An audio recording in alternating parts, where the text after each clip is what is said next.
I wanted to mention something which I had spoken about last week, but I did not include a certain concept, which was my intent then. I just want to mention it, which is very important. And I had mentioned last week that the natural property of the Jewish people when they are righteous is called Tiferes and Oz, beauty and might. I spoke about that. And I mentioned also that when we are not zocher, when we don't merit, obviously, because we sin in the galut and so on, exile, right? That we lose the Tiferes and Oz. We lose the beauty and the might. And I mentioned what the beauty is. The beauty is chokhmah, wisdom. And I mentioned what might is strength and success. So we lose that. And then I went into an example. I used Monmouth College as an example. A nobody university looks magnificent. And meanwhile, you look at certain shuls and you wonder, when are they going to tear it down and build something else? You see. And we say, Ad Mosai Utzcho Bashvi, in Tachman, every day. And for how long will your might, Utzcho, Oiz, Bashvi, be in captivity? Means they take it. Visif Altcho, and your beauty, right? Yad in the hands of the enemy, you see. How long will that be? Which means that they have usurped, which is a fancy word for stolen, right? And they have taken our beauty and our might, success. What is interesting, I want to point this out, I really wanted to do it last week, is this. What is the beauty of America, really? New York. Right? I'm not saying deal, but New York, right? The beauty of America is New York. It always was, right? That's the beauty of America. Do you see what's happening to New York lately? It's no longer beautiful. It's a shamble, right? And nobody understands what's going on. Because all these people, basically, Hochul, right, and Eric Adams, they're incompetent, obviously. They don't know how to solve this problem, the elementary problem of safety. Incredible. And then, of course, once you don't feel safe in a city, you flee. And that's exactly what's happening. And not only that, all the shops are closing, right? Stores are closing, shops are closing, restaurants are closing, and everybody's moving out. I shouldn't say everybody, but wait a minute. You have to ask yourself, wait a minute. This can't be because the Goyim have taken the Tiferes and Oz. What's happening? Right? Because New York and the whole eastern part, and so many different cities in the United States, Seattle and Mississippi, right? Oregon, all of them, they're, in many ways, they're beautiful cities. Yet they're all being destroyed.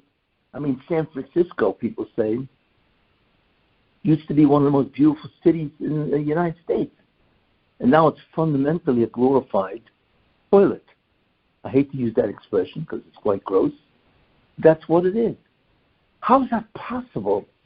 How stupid can people be that they allow their residents, which had such beauty, right, success and beauty, to deteriorate so rapidly?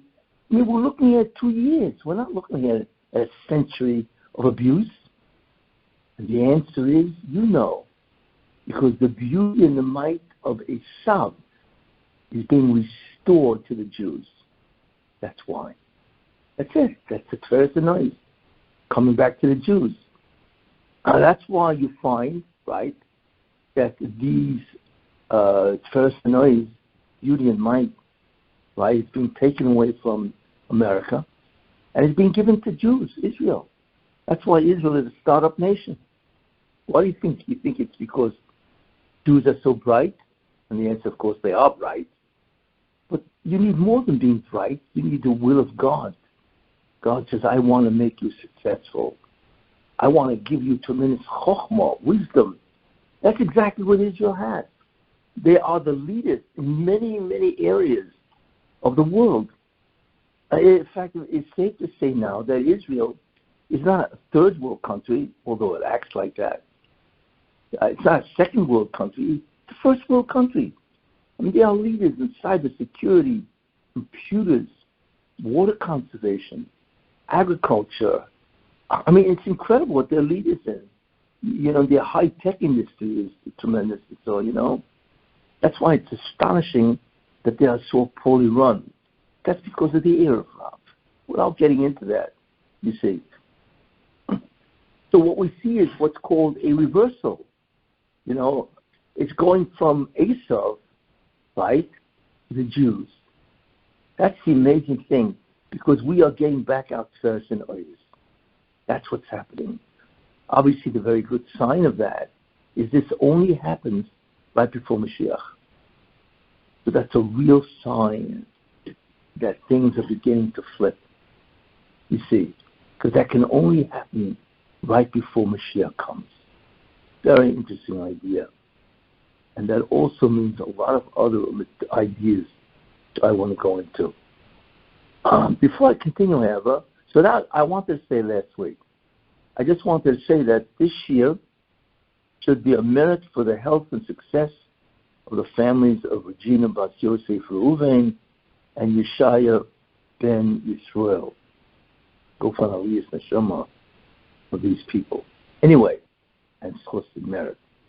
In any case, that's a very important idea, that in the end of time, things will switch over to the Jewish people. And ultimately, I mentioned last week, the Tzeres and Ois, the beauty and might of the whole world will go to the Jewish people, all of it, you see.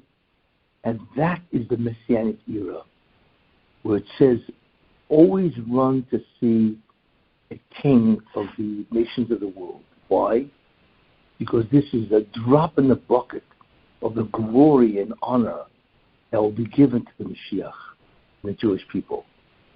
So it says, if you want to, so the Talmud encourages you to run to look at the entourage of a president. It's amazing when you look at these guys, you realize that these people are really nothing. But the office of the presidency carries with it an unbelievable dignity and strength and a display of power, you see. And all of that will go over to the Mashiach.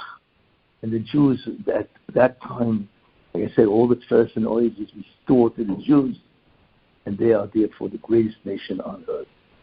Well, of course, obviously, we all tremendously look forward to that. So, we now understand something very important, right? That we get back what we lost. And by the way, that's part of the meaning of Galut. Galus is when you cannot be what you really are. You see, because we are in exile. We have lost a great deal of our abilities. And that's why it's very hard to become spiritual today. Because we, in many ways, we don't have access to that. And so on. In any case, now, but how does it in many ways end? And I want to talk about something which I believe most people never heard of, how it really, in the end, all ends.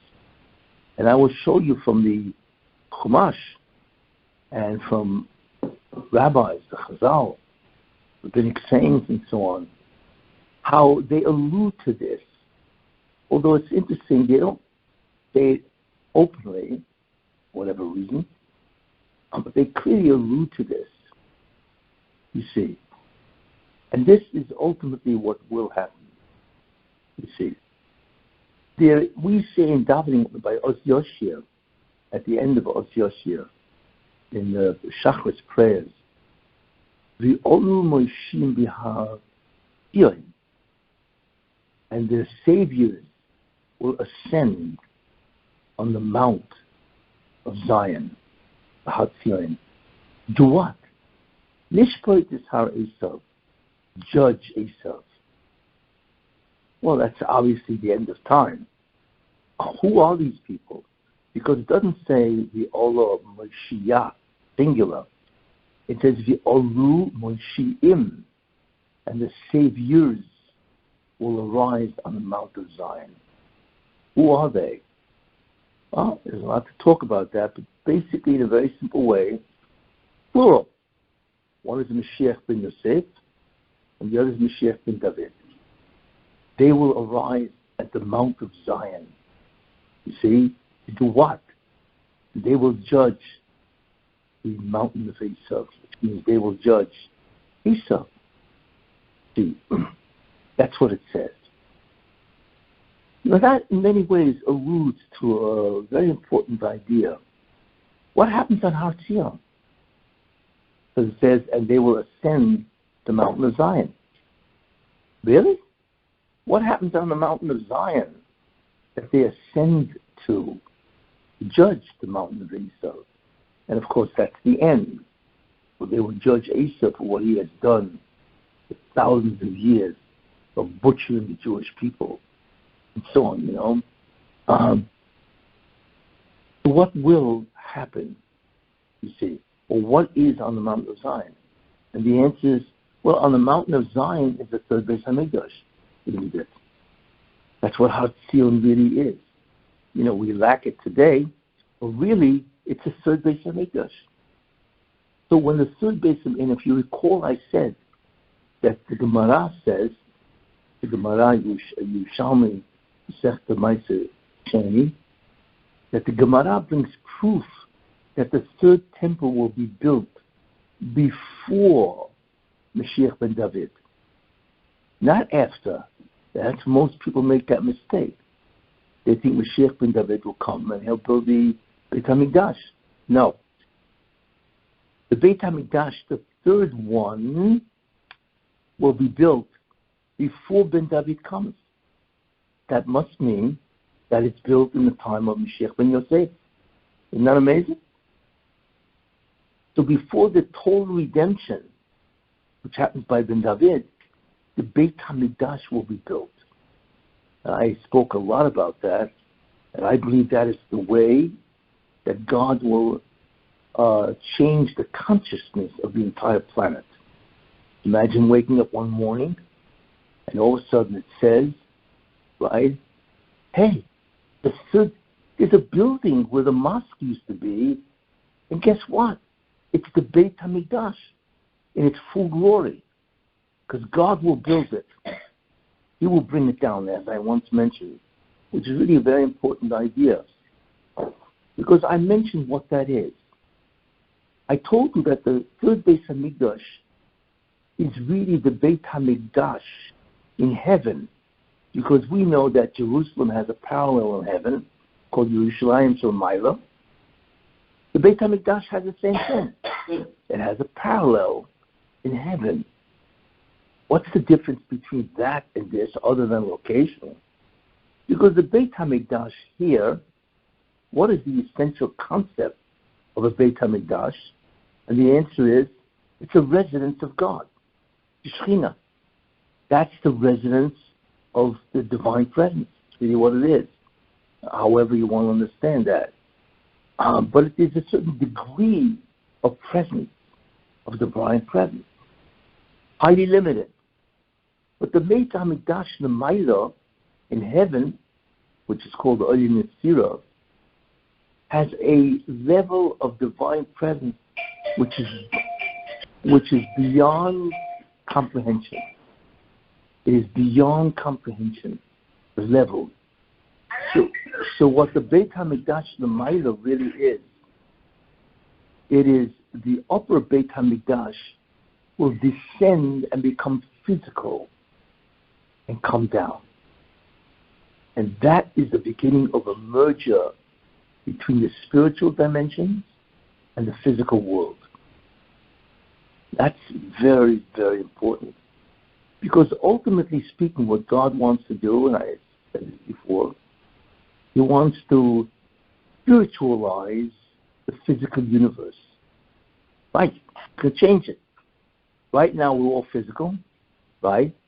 But God will change it, and it will take several thousand years. How long it take? But it doesn't make a difference. We're all waiting for the Messianic era. Once that starts. But the beginning of the spiritualization of a physical world is that third Beit HaMikdash. Because that's the Beit HaMikdash L'mayla, the Beit HaMikdash above, right? That descends and becomes part of our physical world. But the amazing thing is that even though that's true, becomes part of the physical world, it will maintain the same degree of divine presence that it has up there. Can you imagine a physical Beit HaMikdash, which used to be the upper one, that has now become physical? And it's magnificent to behold. You see, the Beit HaMikdash of Herod, because he rebuilt the Beit HaMikdash and so on, was the most magnificent temple in the entire world. It was one of the wonders of the world, and so on. That's what the Romans destroyed. Right? So could you imagine that Beit HaMikdash, number one, physical.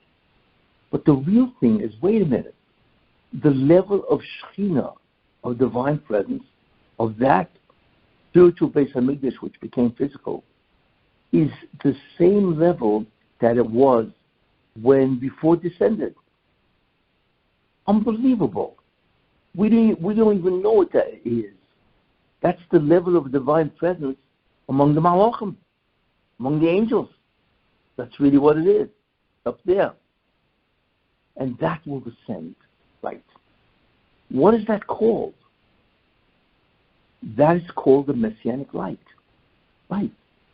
That's what it means when it says, Kimola Oretz Deya, and the world will be filled with the knowledge of God, as the waters covers the seabed. Can you imagine how much water there is on the oceans, in the rivers, in the lakes, and so on, right? That amount of water we can equate with the level of, or the degree of, divine presence. You have any idea what that is? Beyond belief. It's billions and trillions of times more, right, than the Beis HaMikdash, the first and the second Beis HaMikdash. That is what's going to be on the third Beis HaMikdash. And it's the beginning of the spiritualization of the physical universe. And that's how it's slowly. So first you have the Beis HaMikdash, right, that begins.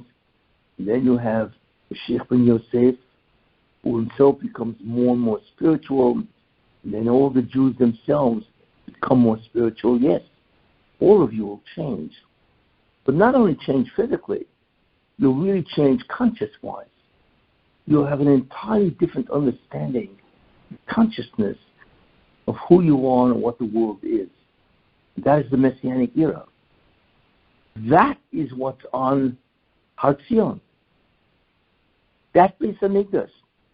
You see? So imagine the Mashiach, right? Sheikh ben Yosef and Sheikh ben David, when they're finally both together, they are going to judge the Mount of Esav. Wow. You see?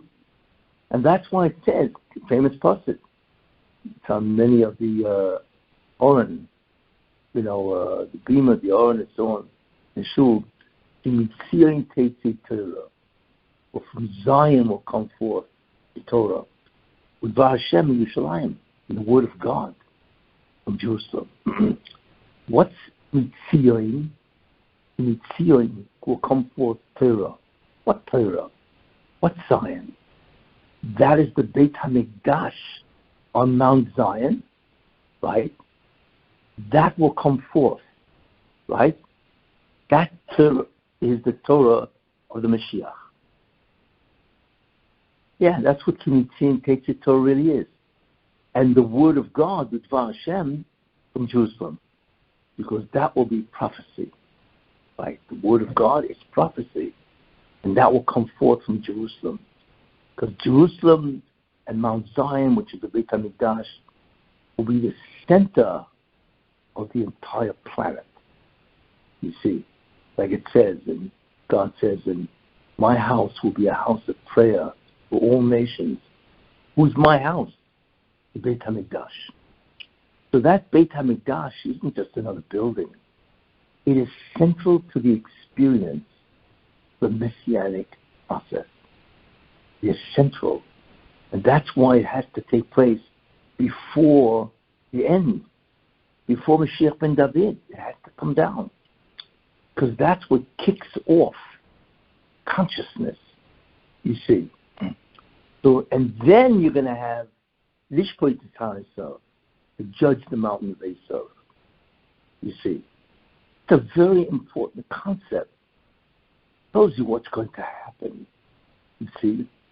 Now, the question that we really have to ask is something else, which is really very interesting, you see. And that is, wait a minute. What is the Messianic light's power? That's number one. And why is it that has to happen to judge the mountain of Esav? Lishpoit Esav. Why that? Why can't they judge the mountain of Esav before that? You see? Why does it have to be Moshe and Behar Tzion and the two Messiahs? That's when they will judge, right? The mountain of Esav and so on, you know? And the answer to that is a very important concept. We know that there are different levels of tum'ah, of defilement, contamination, or evil, or darkness. They all basically come to mean the same thing. They are environments which is devoid of the belief of God. That's what they are. In any case, you see. So, there are 49 levels of tum'ah. Memteshai tum'ah. Famous. Because that was the level that the Jews had reached in Egypt. They were Memteshai tum'ah. As I'll say this, quite known. I had mentioned that we are now in the 49th level of tum'ah. You see. But there is a level of tum'ah that's greater. There's a level of ignorance and darkness. And as we will see, completely ignore God. That is worse. And that is the root of evil. That's called the Zoyamah.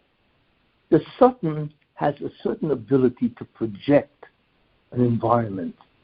You see, a consciousness, which he does. And that's called the root, is called the Zoyamah. That Zoyamah is called defilement, damnation. But what it really is he is a being, the Satan is a being, right, that is into complete destruction. He kills, he's the one that takes lives, everything. He decomposes matter.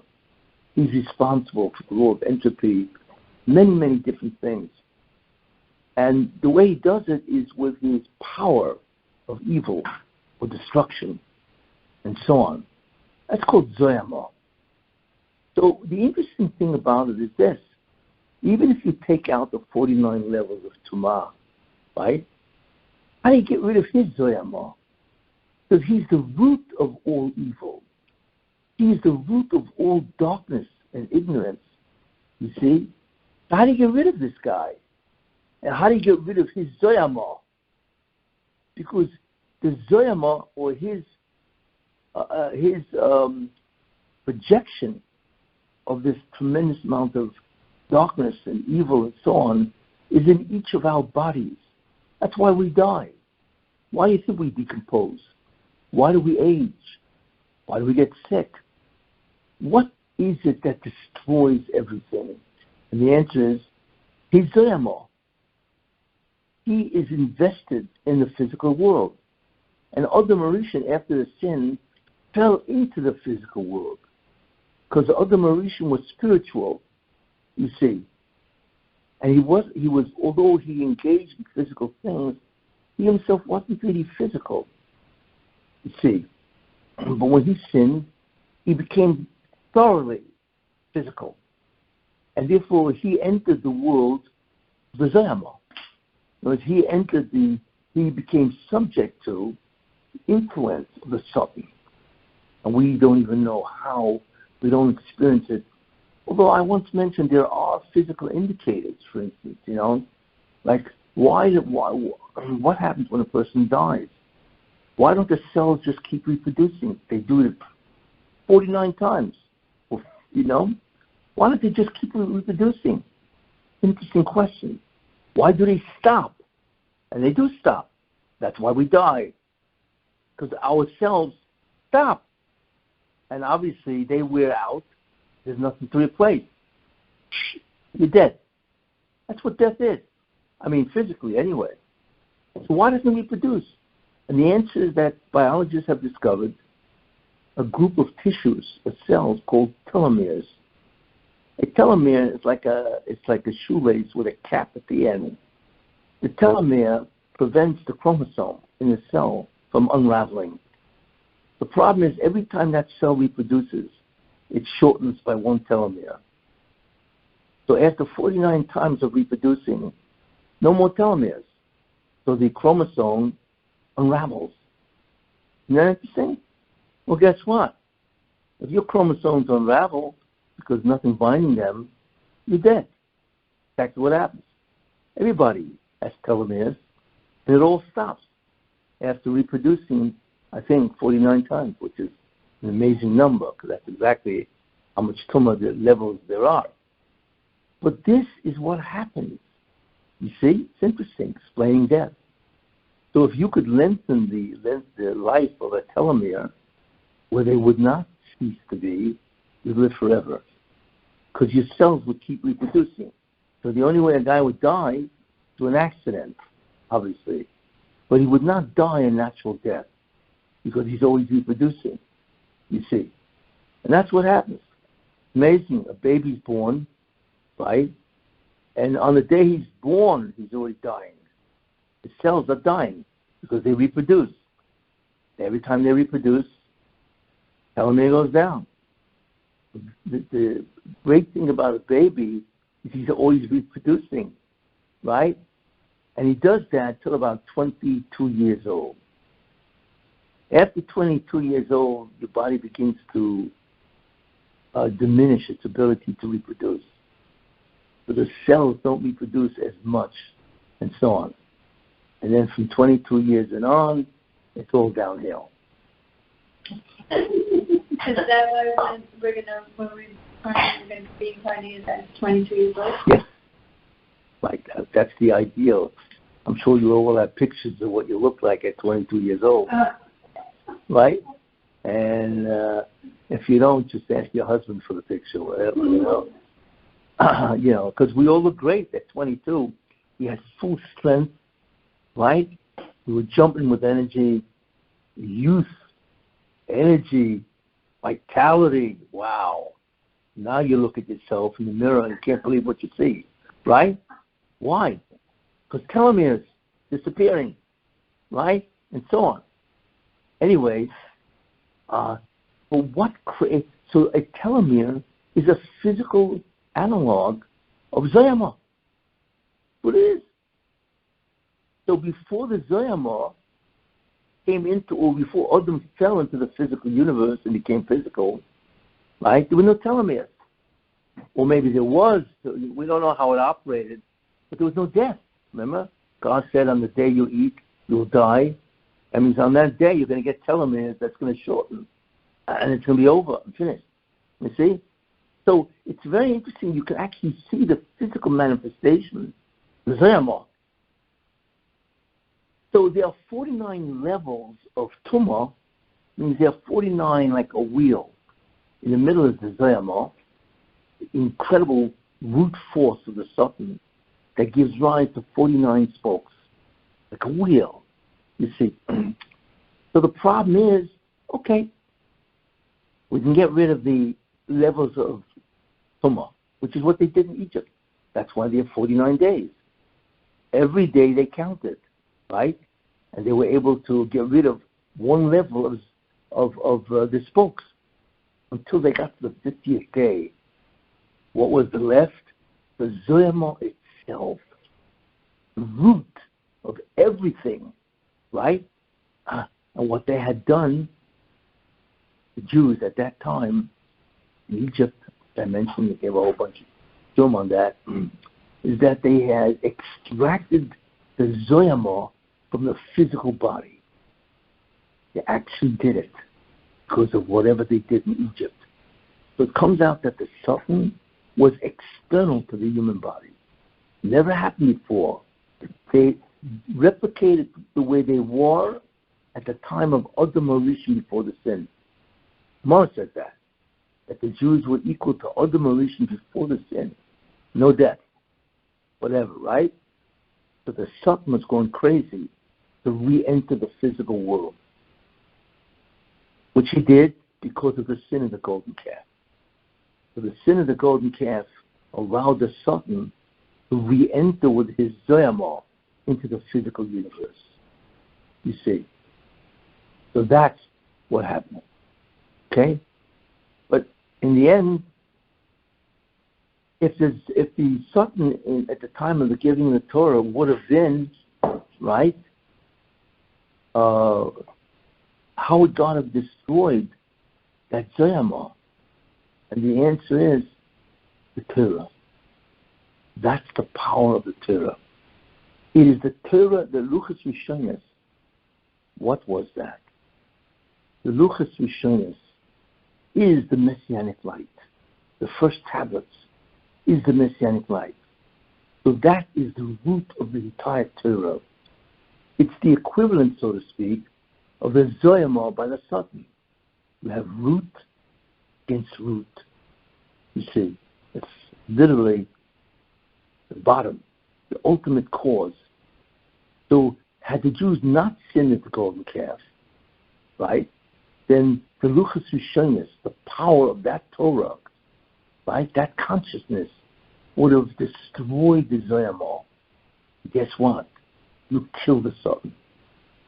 So you need the Messianic light, to think about it, right, to destroy the Zoyama. That's what we see. So that's why. Why do they judge Esau? Because you need Hatzion. You need the Messianic light of the Beis Hamikdash on the mountain of Zion, Hatzion.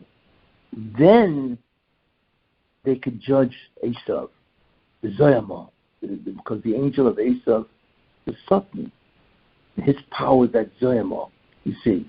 So you need one to destroy the other. It's a very important idea that it takes a Mashiach to kill the Satan. You can't do it any other way. There's no way to remove that Zoyama, because you need the root of the Torah, or the Torah in its greatest form of consciousness, you see, in its greatest form of revelation, to be able to shove out the Zoyama, which is the root of evil, the power source of the Satan. So now understand why it has to be Hatzion, right? Makes sense. See? Now it doesn't say openly this, which is always interesting, but you see how you derive this. It's alluded to because, wait a minute, they will ascend the Mount of Zion to judge Esau. What do you mean Mount of Zion? We see. Mount of Zion, the Beis Hamikdash, with the Messianic light, then to judge Esau, which is to wipe out the Satan and his Zoyama, which is exactly what's going to happen, that the Satan will die, the Zoyama, because of the Messianic light. So now we understand why we need the Beis Hamikdash. Without that, you can destroy 49 levels. You can't get to the root. Very interesting. You know where you really see that also, which is really fascinating? It says when Yaakov Avinu fell asleep, remember he left Haran, he got the blessings of Isaac, Yitzchak, he left Haran, right? And on the way, he went to sleep. Where? On Hatzion, on Har Moriah, Mount Moriah, which is Hatzion. Remember? And he had the dream of the ladder, famous, right? Famous dream. He saw angels going up and angels going down.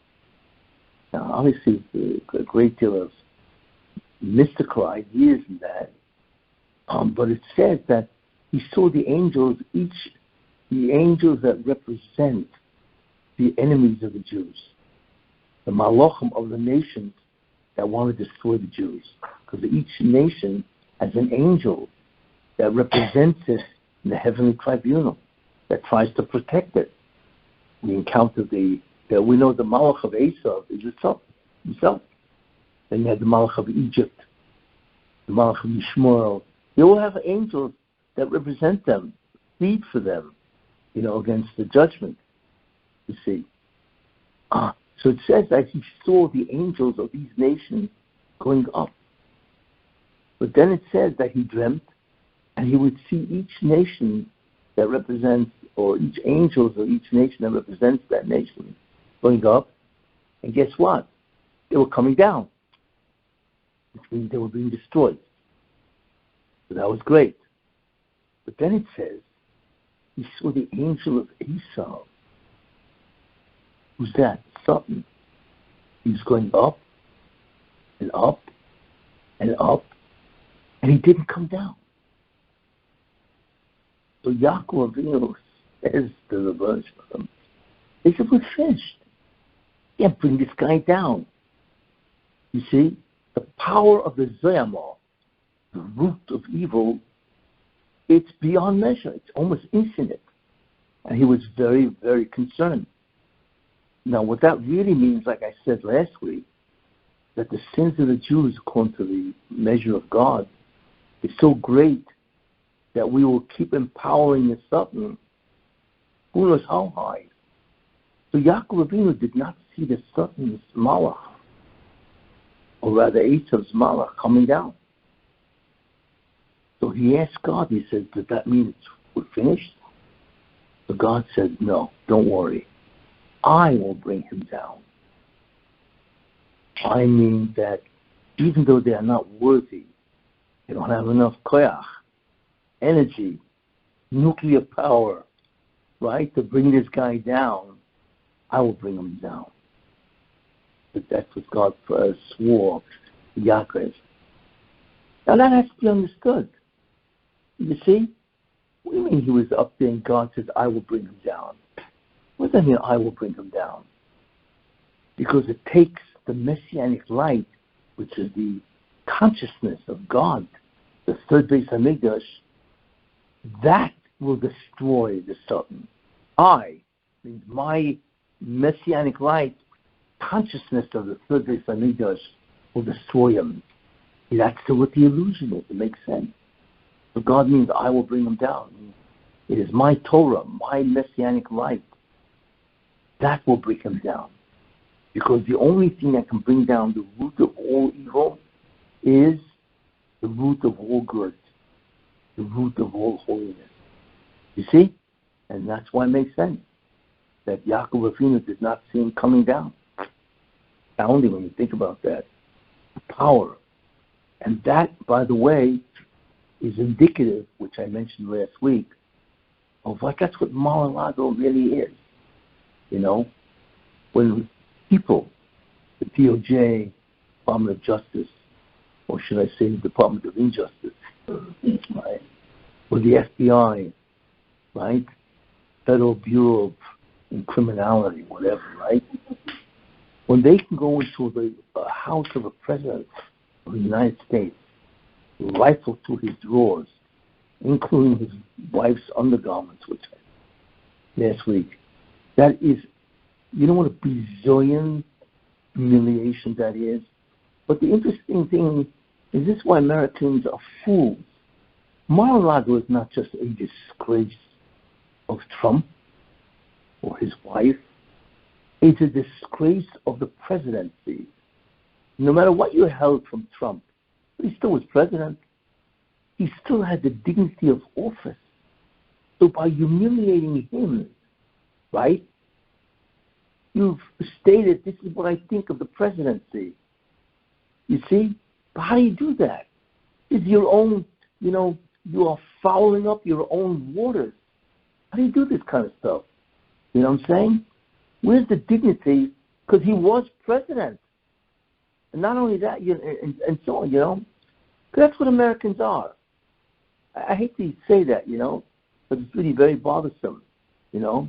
They don't realize that the ultimate humiliation of America, not just of Trump, you see, but of course, they don't even think this way. They're so busy trying to destroy this man, the Democratic Party, and so on, you see.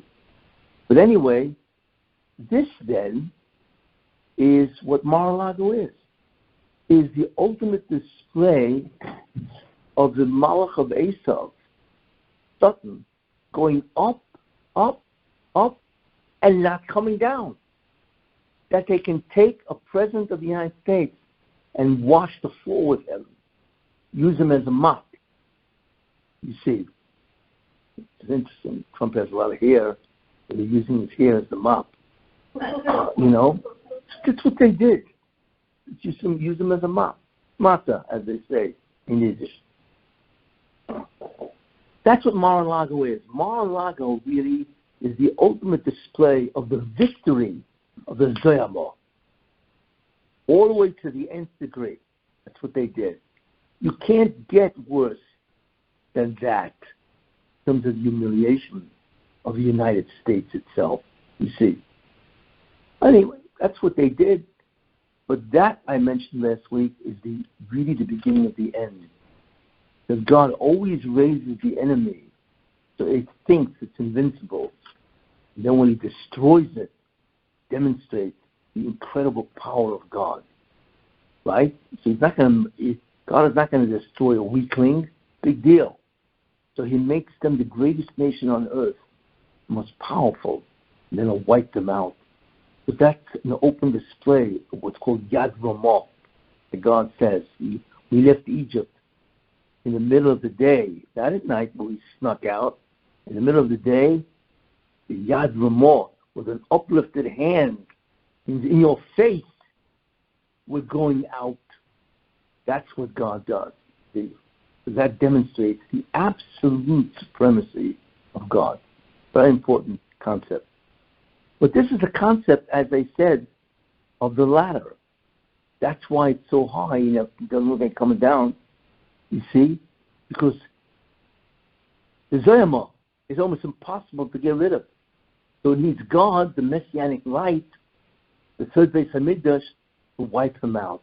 Notice how all these rabbis, Azal, illustrate this concept, and so on, of how the Zoyama will ultimately be destroyed, you see. And we know that's what it is, because God says, on that day, Umol Hashem es levavchem, and God will circumcise your heart, and He will remove the blockage, you see. And truly, that's what circumcision really is, the removal of blockage.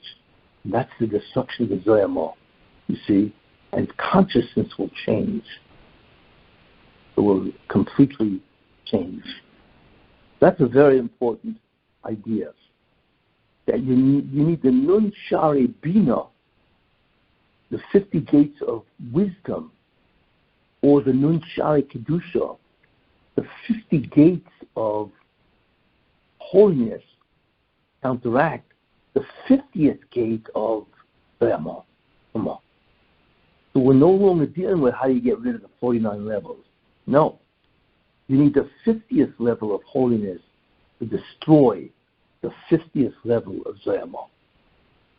That's really what it is. See? So it's 50 against 50. And the Zayama, of course, will be destroyed. It's a very important concept, you see. Anyway, and we now also understand another pasuk in the Torah, all because we understand how the Zayama will be destroyed. Because it says at the end of the Torah, and Moshe Rabbeinu blesses all the nations, right? So he talks about Yosef, and he says the following: B'chol Shorei, the firstborn of his ox. Yosef is described as an ox. The firstborn of his ox. Hadaroi, beauteous is. You see, the Kanya V'aim, and the horn of this ox, is not the horns of an ox. It is the horns of the Re'im, which is a mystical animal, you see. And then it says, Ubehem, and with these horns, this ox is going to gore the nations. That's very interesting. What's he talking about? You know, the beauty of this ox. His horns are magnificent. And with these horns, he's going to gore the nations. Well, B'chor Shura, who's the firstborn of the tribe of Yosef? Shech ben Yosef. And his horns, they're not horns, right? The metaphor. What emanates from a head? Chokhmah, wisdom.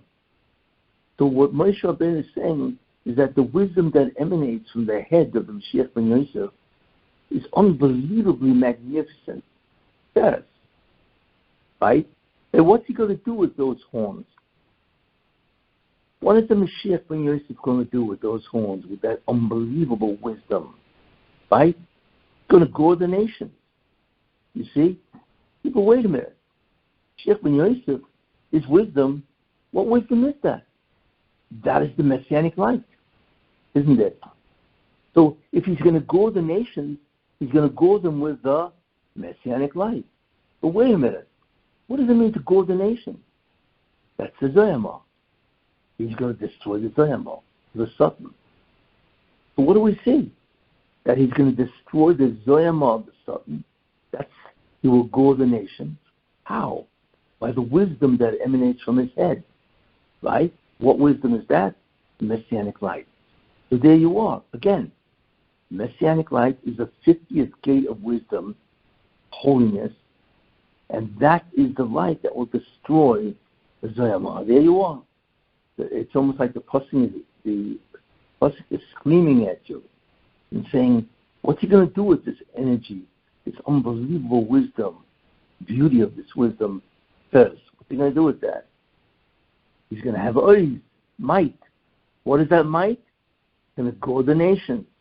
But what is goring? Why would you need the energy of his head, the Messianic light, to gore the nation? You see? Because the nations have the Zoyama. Can't get rid of the Zoyama. The only thing that will destroy the Zoyama is the Messianic light. You see? Root against root. That's what God says. Don't worry, I will bring him down. Not you or the Jewish people. I will bring him down. How? By the light of the third Beis Hamikdash. That all connects. Isn't that interesting? How all the dots connect, never really spelling out what is the weapon of choice, which is the 50th level of wisdom. Isn't that amazing? I just find that to be amazing. How the Torah can talk on and hide what it's really saying. You see? But that's obviously what it is. You know, the Zoyama, you need the level, the 50th level, the 50th gate of holiness, wisdom, Teres, beauty, ois, might. That's what will destroy the Satan. Very, very important concept, you see. But it's not an easy business. I want to tell you something now. And everybody has to think about this. Moshe Rabbeinu made a mistake. I don't say this. Torah says this. Because God sent Moshe Rabbeinu to bring out the Jews from Egypt. Meanwhile, Moshe Rabbeinu comes to Egypt, and Pharaoh says, they're lazy. They're not sending them out. Who are you kidding? He defied Moshe, didn't he? But not only defied Moshe, defied God. Because God said, let the Jews go out. So here's Pharaoh, right, laughing at God. That's the ultimate defiance of God. And this happened after Moshe Rabbeinu came, not before, right? So Moshe Rabbeinu did not understand what's going on here. I don't understand. God sent me, not somebody else. He sent me by the burning bush. Take the Jews out. Now, how in the world does God allow this person to defy him so brazenly, so openly? Incredible. So Moshe Rabbeinu did not understand, and he ran back to God, the end of Parashat Shmos, and he said, Loma hare oisa loma zeh. Why have you done evil to this people, and you have not sent them out? You see, so Moshe Rabbeinu is judging God, and he's saying to God, what'd you do this for? Not only is he judging God, he's condemning God. He's saying you did an evil. You know, it's one thing if Moshe Rabbeinu would have said, what'd you do this for? I don't understand the reasoning. How in the world can the Messiah come and it got worse? Right? But the problem is Moshe Rabbeinu didn't say that. He said, why have you done evil to this nation? Which in his estimation, he did an evil to the Jewish people. What did God say? No, you can't be saying this. You are questioning my attributes, called Mahara after Midosai. You are questioning who I am and what I do, and you are condemning me that I do evil. No, this is no good. You will be punished. And God actually says, I used to have a guy, Avraham Avinu, he never questioned me. He was never Mahara after my midas. He didn't think about my attributes, my characteristics, and say, how could you be doing this? What's wrong with you? You're doing evil. Imagine talking to God and saying, why have you done evil? Excuse me. So God says, I miss Avraham Avinu. He never used to question me, even when I told him to slaughter his son. And you, okay, I didn't say you're upset, but you already are condemning me. You can't do this. So God punished him. He said, now you will see what I will do to Paro. So Rashi brings down, that was an implication. Now you will see what I will do to Paro.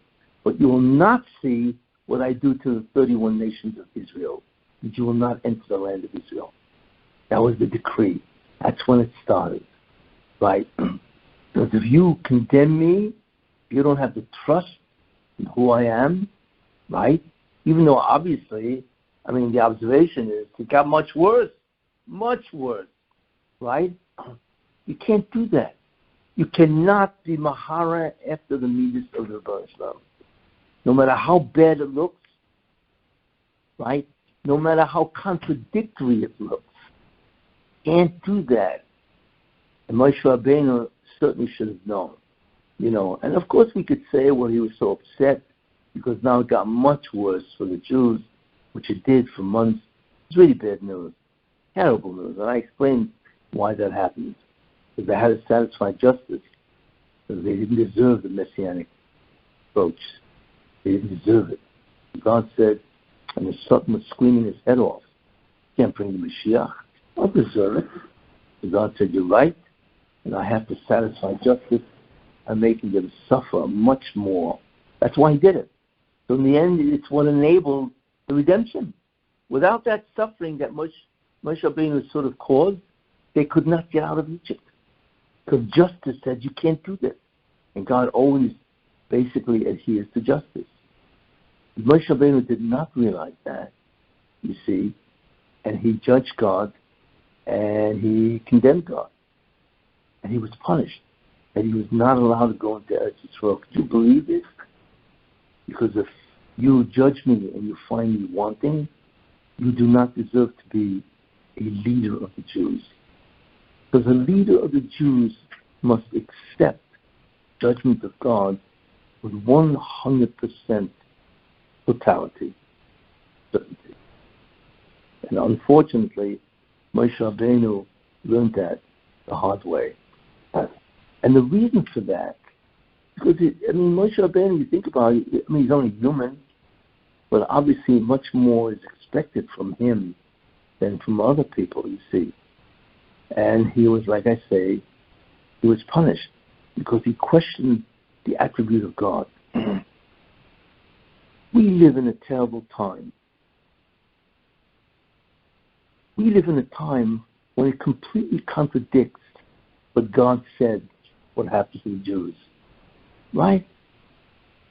There's no spirituality, basically. It's all superficial. If you think we're spiritual, We're a million miles ahead of spirituality. Everything is physical, right? Of course I want to have a great sukkah. I'm heading off to Acapulco to have sukkah, right? I can have the beach, right? Of course I can go to the beach because they sell kosher hot dogs on the beach. What's the problem here, right? Are we really spiritual? We are, but it's, as I say, it's never, same thing, right? This is our spirituality, Yeah, of course you can enjoy a great Pesach with matzah and all that, right?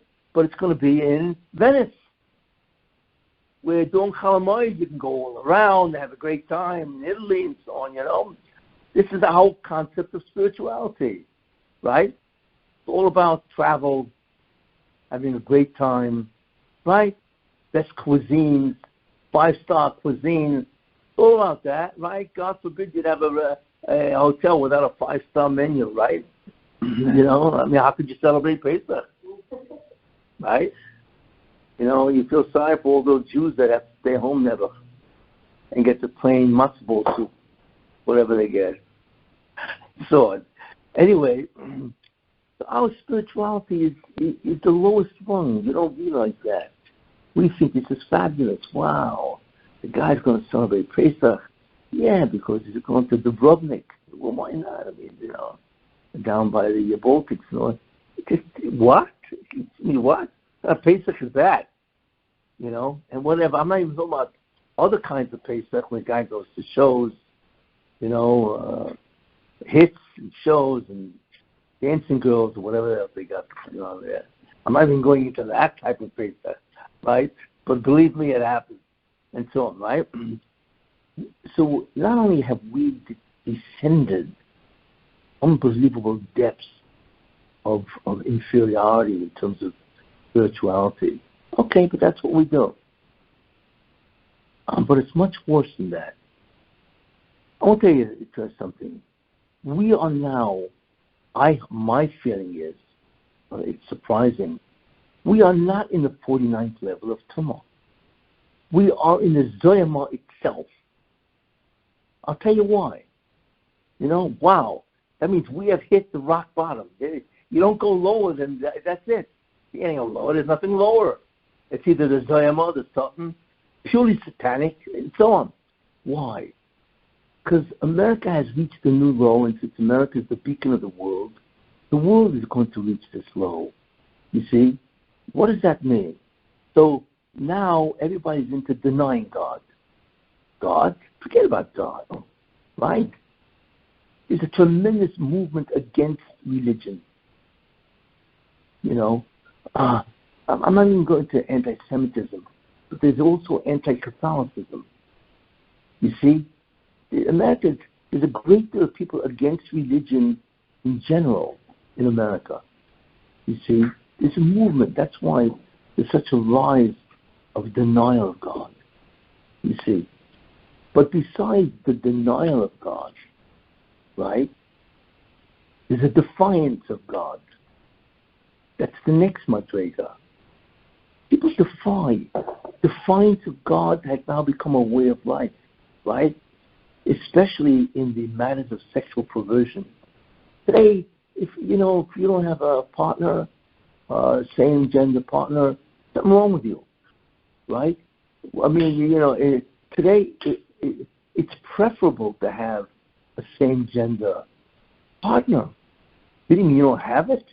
That's why America has become, and it's not just America. I mean, unfortunately, Israel is trying to run after America and so on, with this gay pride. What do you mean gay pride? Pride. You gotta be happy. You gotta be proud to be this, right? There's all kinds of, sexual promiscuity. I don't see any of this stuff, but people tell me it's all over the television, all over the internet. It's just all over, all of this, you see? So what is I always find interesting, so I once said that the reason why the Mabul was sealed to destroy the world is because if a guy would marry a guy, right, he'd have to write a ksuba. Imagine going to a wedding, And some guy's marrying another guy, and they call up some Rav to read the Ksuba, right? You'd plot. You'd faint, right? You call up the rabbi to read the Ksuba, right? Don't you call up a rabbi to read the Ksuba or whatever, right? But excuse me, Ksuba for what? Some guy's marrying another guy. Or the Medrash says, if a guy would marry his animal, his pet, he loves his pet, right? He wants to marry his pet. Well, bestiality, whatever, right? And so, when we look at that, we can't believe this took place. But it is taking place now. But there's something else that's taking place. And my feeling is this is the Zohar law. The other two are the Mem Test, 49th level of Tumah, terrible darkness and evil and defilement and contamination and immorality and so on, But there's something worse. And my feeling is that this is the Zohar law. So the bad news is that we're in the Zohar law. We hit rock bottom.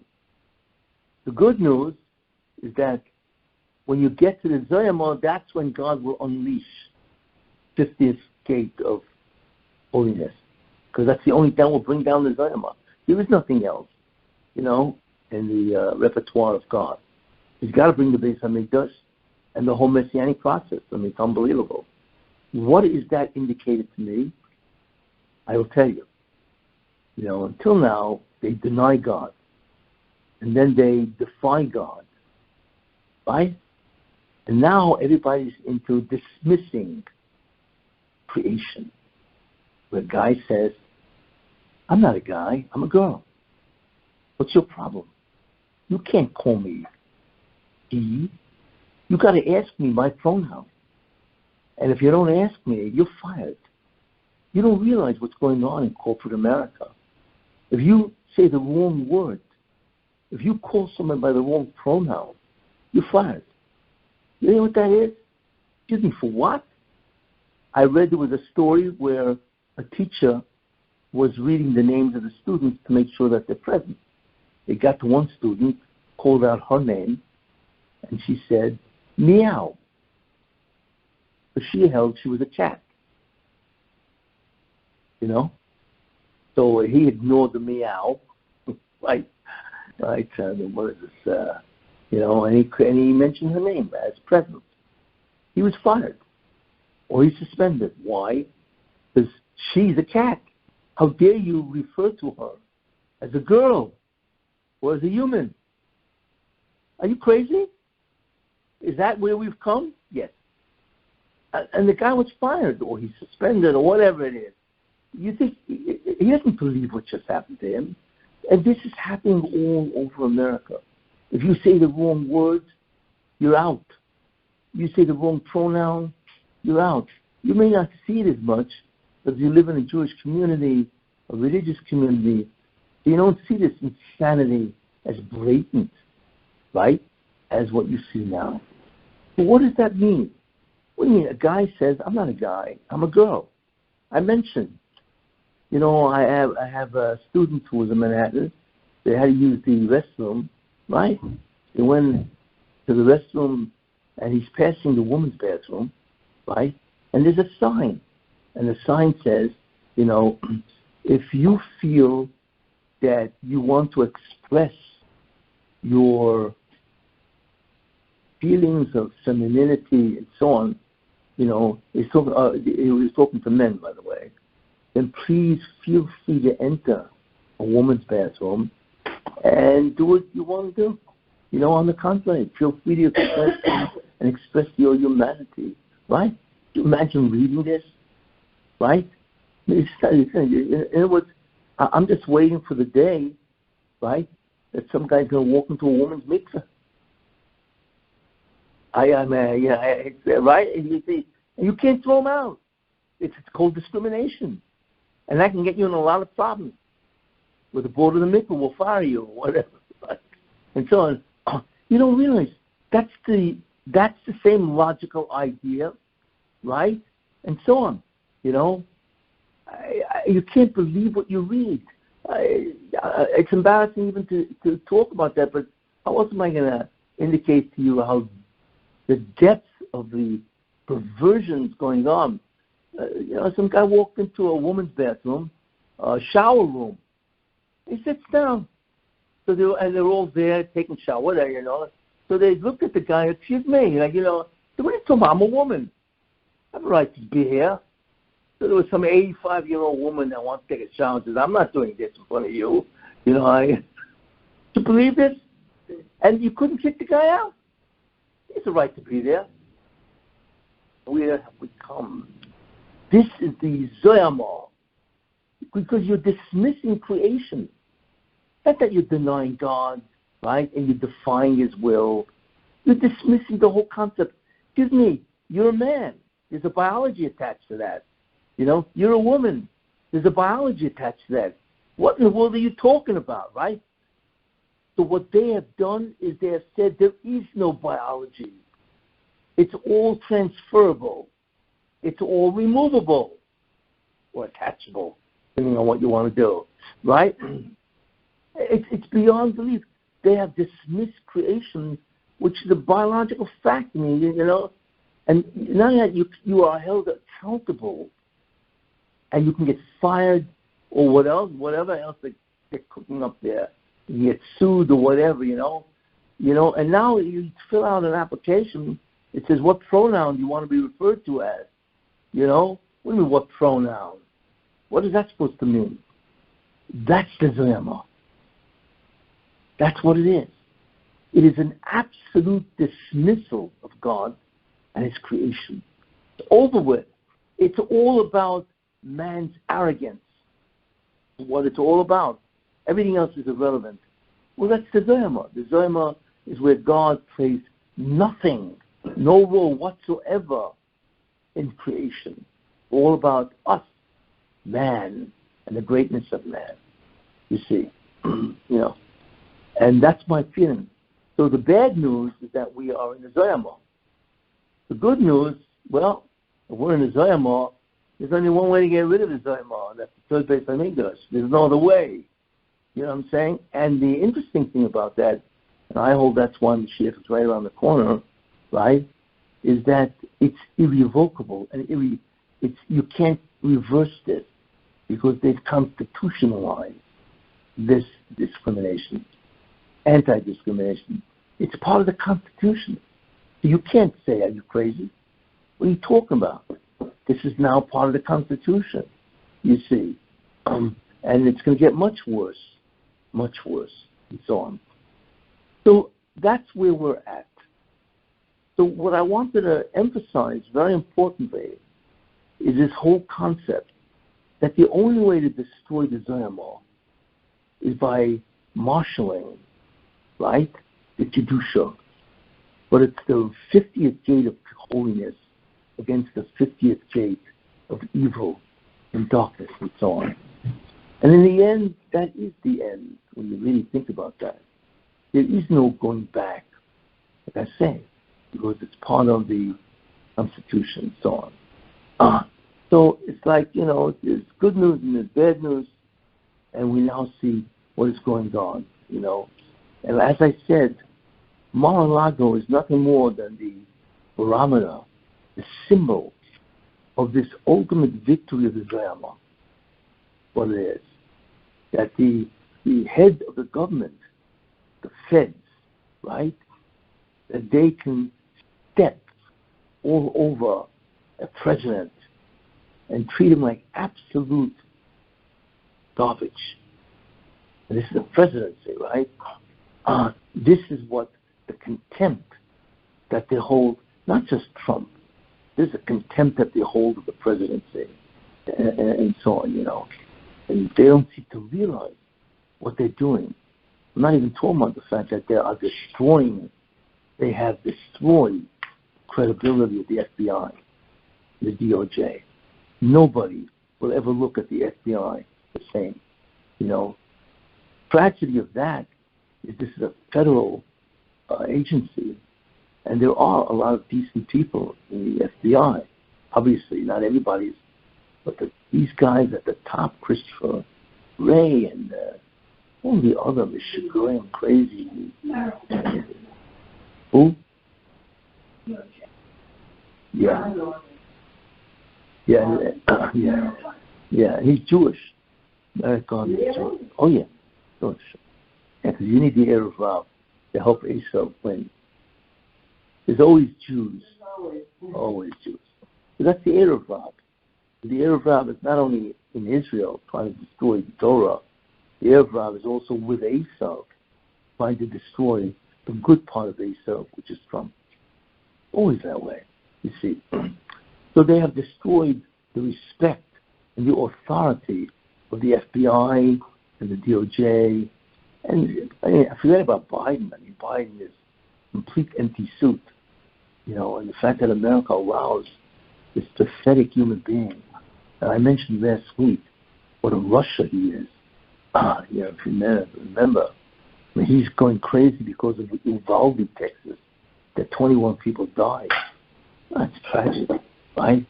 But what about the 300 people that die every day from fentanyl? What happened to, this is every day, by the way, 140,000 people died last year from fentanyl. But wait a minute. That means the cartels are killing Americans. What's the difference if Americans order? Because they're fooled. Because the pills are now in color and all that, whatever, right? You are allowing a foreign country, right, kill Americans every day, right? 300 a day, 140,000 a year. How do you do that? What, are you crazy? So at least stop the illegal immigration. Just for that alone, you have to stop. Or you have to go and stop the cartels. It's very easy to stop the cartels. Nobody cares. Nobody cares. That's the evil of America. It really is. I feel sorry for America. But the problem is, like they say, the millstone of God grinds exceedingly slow. You ever see a millstone that you push? It grinds exceedingly slow, but exceedingly fine. When it gets to you, you wish you were never born. That's me, this I did. True, God is long-suffering. He doesn't want to do this. He doesn't punish, even if you sin 1,000 times. Doesn't do that. Erech HaPayim. That's what he is. But there is a time when God said, there's enough is enough, and now I execute judgment, justice. And that's when he will crush. That's what you're seeing. And if you want to know an example of that, just check out Ukraine. Ukraine is being destroyed as we speak. And the incredible thing is that what's destroying Ukraine is a Jew, Zelensky, who's an absolute moron. So like I said, Putin never threatened the sovereignty of Ukraine. He just said, I don't want any missiles. Don't join NATO. So what Zelensky, the hero, should have said, okay, I'm not going to fight the Russian bear. Am I crazy? I'm going to fight an 800-pound gorilla. He said, no, I got to be a hero. And I hear he's taking pictures of Vogue magazine lately, and they look, because that's really what it's all about. It's all about being a hero and looking good in front of the entire world. And he wiped out the greatest mass emigration ever known in the history of mankind is what's happening in Ukraine. 10 million people, I think, have fled. That's 25% of the population of that country. And I'm not even talking about the damage. Forget about the damage. Billions and hundreds of billions. And he wants the West to pay for it. And of course the West is going to pay, because they're all idiots. They should have turned to Zelensky and say, are you crazy? So you don't join NATO. And guess who advised them to join NATO? Biden. That nitwit. That moron. He told them, of course. Well, aren't you afraid that Russia's going to get really angry? Right? I mean, right. So Biden probably answered, Russia? Who's Russia? Right? And I mentioned last week something very important. Why is Biden president? Because that's what America deserves. You don't realize something. A country gets the leader it deserves. And we deserve Biden. That's what we deserve. Therefore, we have Biden as the president. You see? Imagine what it is, the level of America, if we deserve Biden. What are they complaining about? Anyway, that's where we're at. We are now in a huge swimming pool called the Zoyama. And we're swimming around in that swimming pool. Like I say, the main idea, the main good news is that this cannot go on longer. It can't go on. God will stop it. Just takes time, and we don't know why. He decides to wait before he comes down and crushes America, which he can do. He's already doing it, by the way. Why do you think China is growing? China now has a greater military, certainly a navy, than the U.S. Why? Because that's how he's threatening America. He's saying, you want to be a leader that wants to threaten my world? Guess what? I'm going to take it away from you. You see? I'll give it to China. And China is a real threat. We're not looking here about a third-rate nation. It's a real threat. The second greatest economy after America. You see? It doesn't take anything for God to reduce America to nothing, and China should be everything, and so on. Of course, Anyway, this is what's happening, and like I say, it should be very interesting for us to see, what happens as a result of this. Okay, yes, questions? I think when you mentioned Mar-a-Lago, take the countdown in Hebrew. Mar, bitter. Bitter, yes. Alago, take those letters. Alago comes to 40. Aleph for A, 1. Lamed is 30. Lamed is 30. Gimel, 3. 33. And O, Lago, the Vav, 6. That's up to 40. The spit in yourself to 40. 40 was what? Isn't that the 40 days when Moshe Rabbeinu went up? And that's what we do in the 40 days from the time of Shavuot to Rosh Hashanah. There must be some connection to that, because that's how did Hashem pick a place where Trump is that adds up the bitterness of the 40 days? How many days was the flood? The flood? Also. Yes. 40 days and 40 nights. Correct. Here's the flood. This is the. I thought about it when he brought up the Malach. I was thinking about it. Okay? The bitterness of the flood. The bitterness of the 40 days that Moshe went up and get on and show the heads up. Well, Rosh Hashanah is in 30 days. Mar-a-Lago happened when? In Israel? Yes. What was that? Oh, yes, all taped.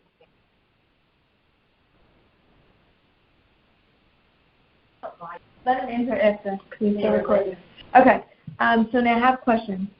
Okay. So you said you were talking about the Mount of Esaf. Is there a real mountain? Yes, Har Seir. Har Seir. Har Seir, right. Har Seir. Which is in the south of Israel, by the way. We know where it is. We know which mountain, like? We know the area of the mountain, yeah. He had the south of Israel. Right. So how will he actually be judged by the Mashiachim? How? Yeah, how? What will they do? Well, like in everything else, what do you produce? A, what are you accused of? Right? That's number one. And number two, what's the evidence that you did this? Well, that's all you need for judgment, right? Mm-hmm. What are you accused of? Right. The event. And what's the evidence? This will be done in front of the whole world? Sure. Unless you're You want to know what he's accused of? Hmm. I'll tell you. You want to hear an interesting statistic? What Esav did? Remember who Esav is. Esav is Edom. Edom is Rome. Rome is Western civilization. Well, I should say Rome is Christianity. They took over Rome. And Christianity is Western civilization. You want to know what they did? Is what they did. Historians estimate 2,000 years ago, right? How many Jews were there? They estimate there was close to 10 million Jews. A lot of Jews in 2,000 years ago. Okay? How many Chinese were there? They estimate 25 million. We have 10 million Jews versus 25 million Chinese. Okay? That's what they estimate. How many Chinese are there today? 1.4 billion? Yes? Mm-hmm. So how many times 25 is that?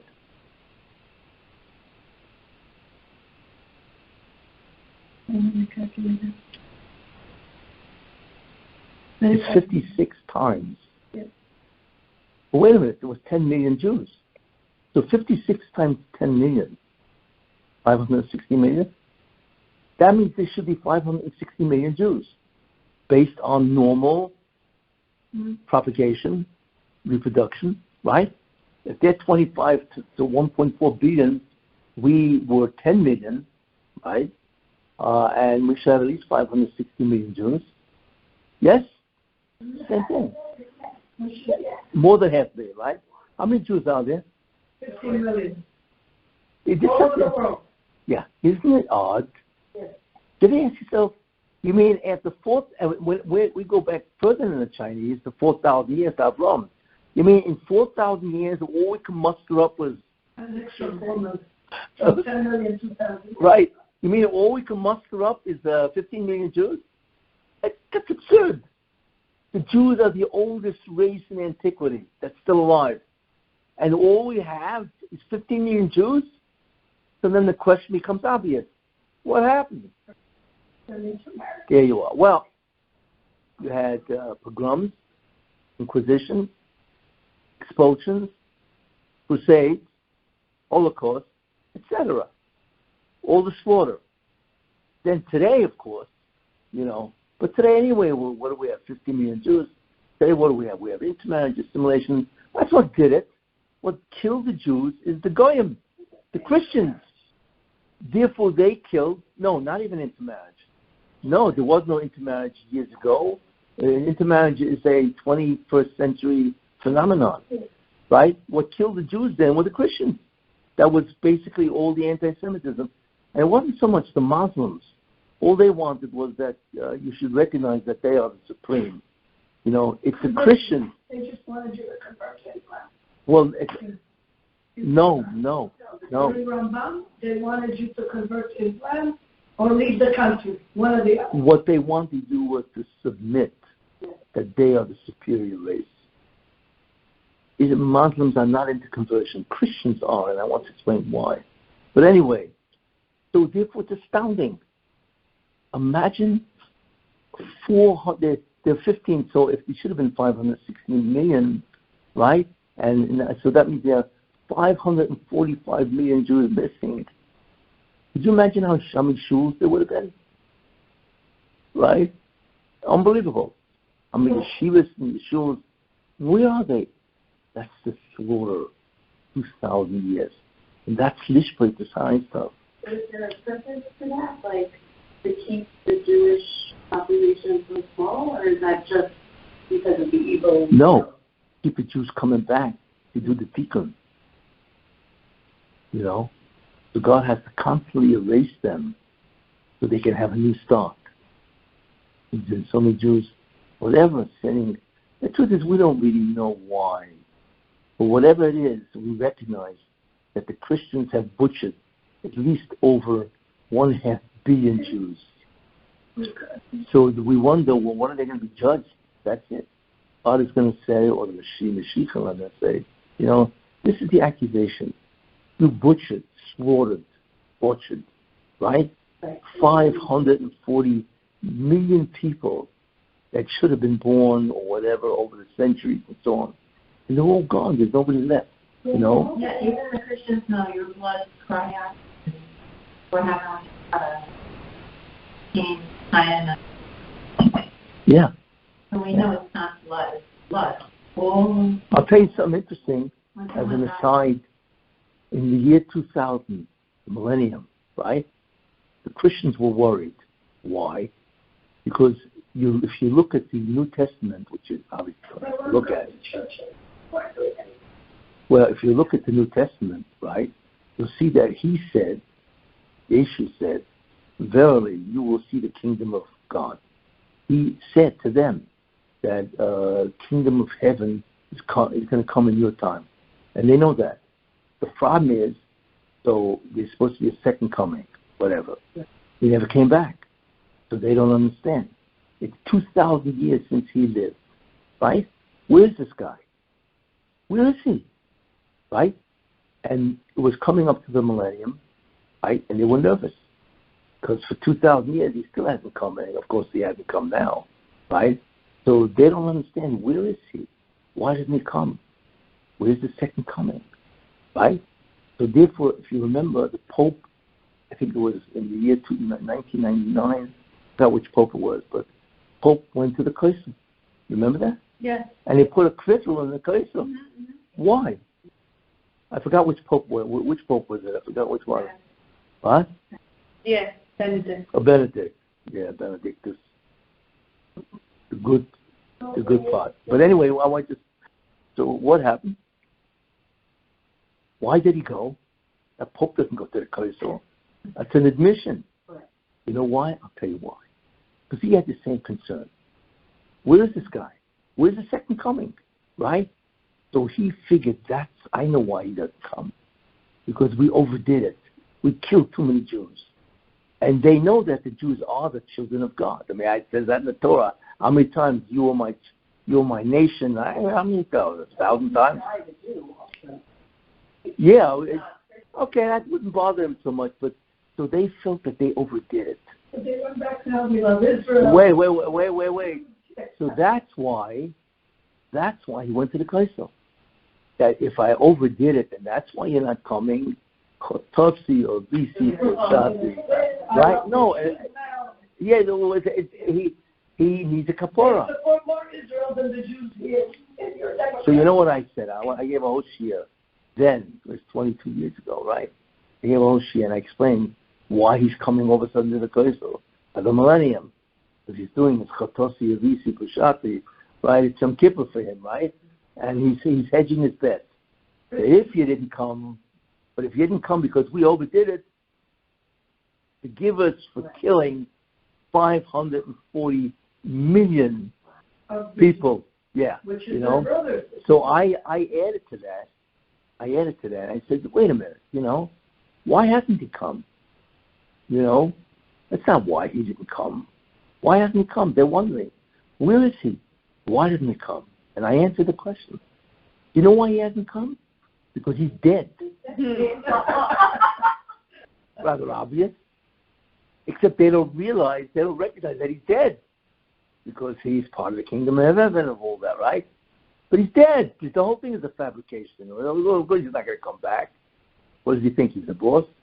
And so on, you see? But anyway, it's interesting that even they are nervous. Because it doesn't make sense based on their religion. Why he hasn't come. See? But it's anyway. They're protecting us now. Protecting Israel, which is the step for Mashiach. Yeah, well, they really... Now is making part of go crazy. But part of the problem, because it says in the New Testament, I will not come back until all of you recognize me. So they have to get the Jews to recognize. And also, he said, I will not come back. They're believing that. They're called the Christian fundamentalists. Yeah. They said, and they realize now that Hashem is saying, I will not come back until you recognize that Israel has to go back and live in Israel. The Jews have to be in Israel. That's part of what they say. So now they're opening the door, go to Israel, we're collecting money for Israel, thinking Jesus will come and show us all that he was the real Messiah. Right. That's another reason. So Go ahead. When you're talking about Confederate at all, when you're saying that now is the fund that is being taken away from America, is that right, and it's unheard of. But it's a question of, but the problem is that, okay, so Israel, where the Jews belong, whatever, but the notion and the belief in Israel is not exactly pro-God either, and like the institutions and like when you were talking about the pride parades and everything, it's like, so is it just because now is the time for it to be coming back to Jews, even though Jews aren't doing the mitzvah and the... No, but they're not editing. So then that Jews, so they're editing. Yeah, but... I want to explain... There's always a time where there's good Jews and non-practicing Jews or whatever. Why is now a time, okay, or is it just part of the course? I want to explain that. I'll repeat it. Whatever, you know. Let's say New York City needs engineers, right? So obviously they want to make sure you know your stuff. So they give an exam, right? So they announce we need engineers, city engineers, give an exam, and people, please come and take it, whatever, right? People come and take it, and the average mark, let's assume, is a 70. It's not good. You don't want guys with an average mark of 70 as an engineer for a city, right? It's a lot of building collapses, right? So what do? You can't hire these guys. So what you do is some guy comes up with a bright idea. You know what we're going to do? We will make the passing grade 50. Right? It's usually more usually is what happens, right? And then you make it 50, and more people get in, right? But still not enough, because the average mark is 40. So what you do is you lower it to 40. In other words, what you do is you keep lowering the bar, but it's not working. Well, the Baruch Shem looks at Klal Yisrael, right? There was a study done in London, and that study estimated there are 15.1 million Jews. How many Haredim are there? Doesn't mean Haredi party, it means Torah observant, 0.1 million. That's it. I don't know how they arrived at that. That means 13 million Jews are gone. So how's the Baruch Shem going to bring them in? And we know that they have to retain something. In Egypt, they didn't change their name, their dress, their language. So that's what made them Jews. And the reason why they got out wasn't because of those. That's what gave them the identity of Jew. What got them out was no Lashon Hara. So I'm not going to go into it. The Chazal tells us. But they didn't speak Lashon Hara, so that's why they got out of Egypt, which is an astounding concept. And anyway, so the problem is, but even in Egypt, you needed a minimum. You're not identifying, well, if you got the Goyim, right? So the question is, what's the minimum in this generation where basically everybody's gone, almost everybody's gone, right? And the answer is, well, how do you feel about being Jewish? Forget about the mitzvahs. God is lowering the bar. Right. So as long as you just identify as being right. Yes. Now, of course, you're not going to get the same William Habo as the other one who does the mitzvahs, but you have identified as a Jew. That's just identify. Yes. Oh, you see, he's proud of being a Jew. Oh, that's enough. Or he says, yeah, the state of Israel, the Jewish country, I'm proud of. That's enough.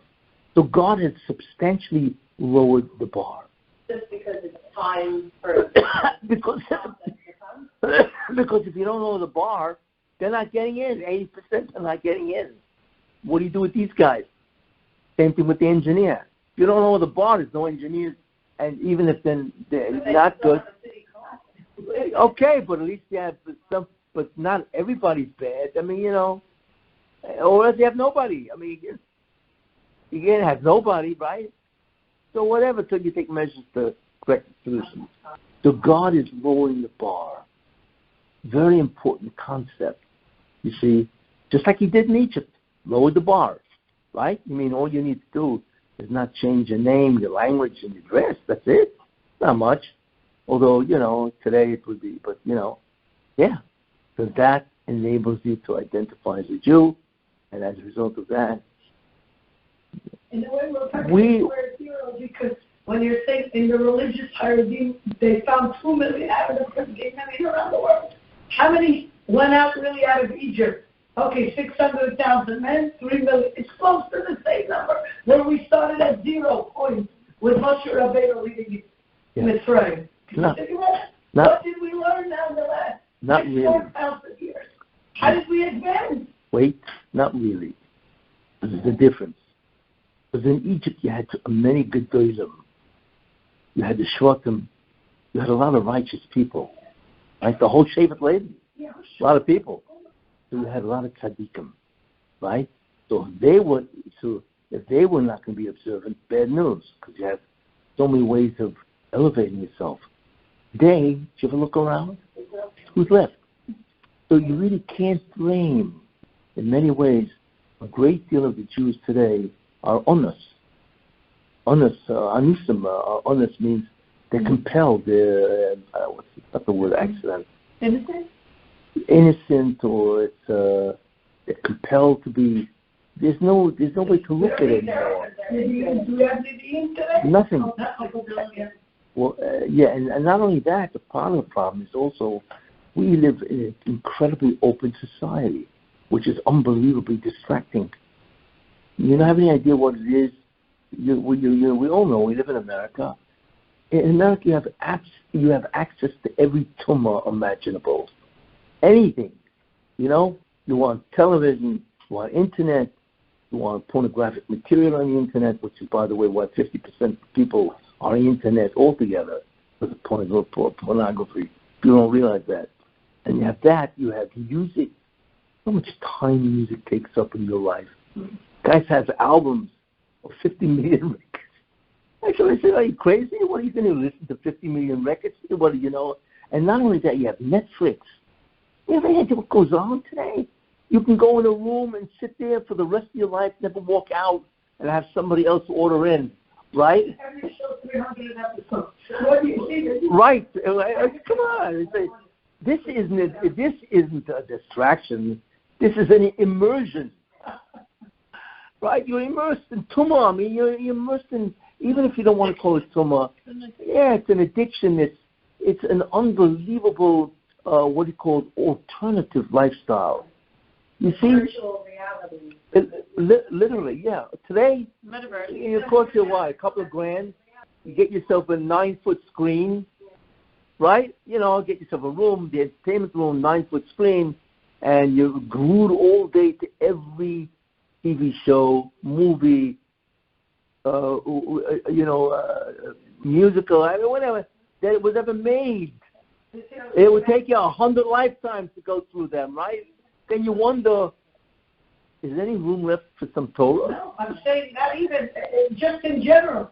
What happened to the days where Grandma sat and showed you how to do the kibbutz, how to do the rolls, how to do the bread, how to do this? Well, now she will. On Netflix. After she sat down and because now all she has to do is point to your ways and say, here's how you get to the store. So therefore, as a result of that, we live in an unbelievable environment. I mean, we can't believe, the environment we live in is so conducive to absolutely doing nothing, and I feel sorry for people. So how do you know something out of it? How do you do that? COVID. Well, anything that also dives you into it. It you either way, Yeah. There are ways, but for that, you have to have a change of consciousness. The problem today is, look, if you do not learn hashkafa, in many ways, you finish. Because we are attacked by so many foreign ideologies. Everybody out there saying, I got the way, look at me, right? You name it, and everybody's got a shita about the way of life. So who do you believe? What do you believe? So the only way to guard yourself against that is hashkafa. You need to learn. What do you think the purpose of this year is? I don't give sermons. No, I'm not a sermon guy. Right? Why am I not a sermon guy? I'll tell you why. I'll tell you a very important secret that most people realize. Why is it that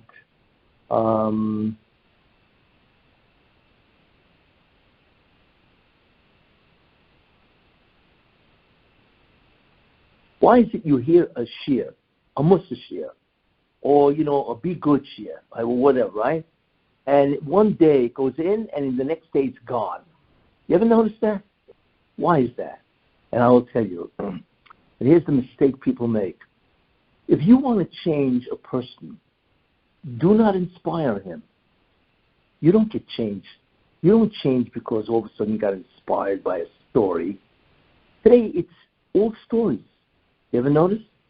You don't have a story to say, you don't have nothing to say, basically, right? You need a story to depend on deliver the message. I'm not a story guy, you notice? No stories.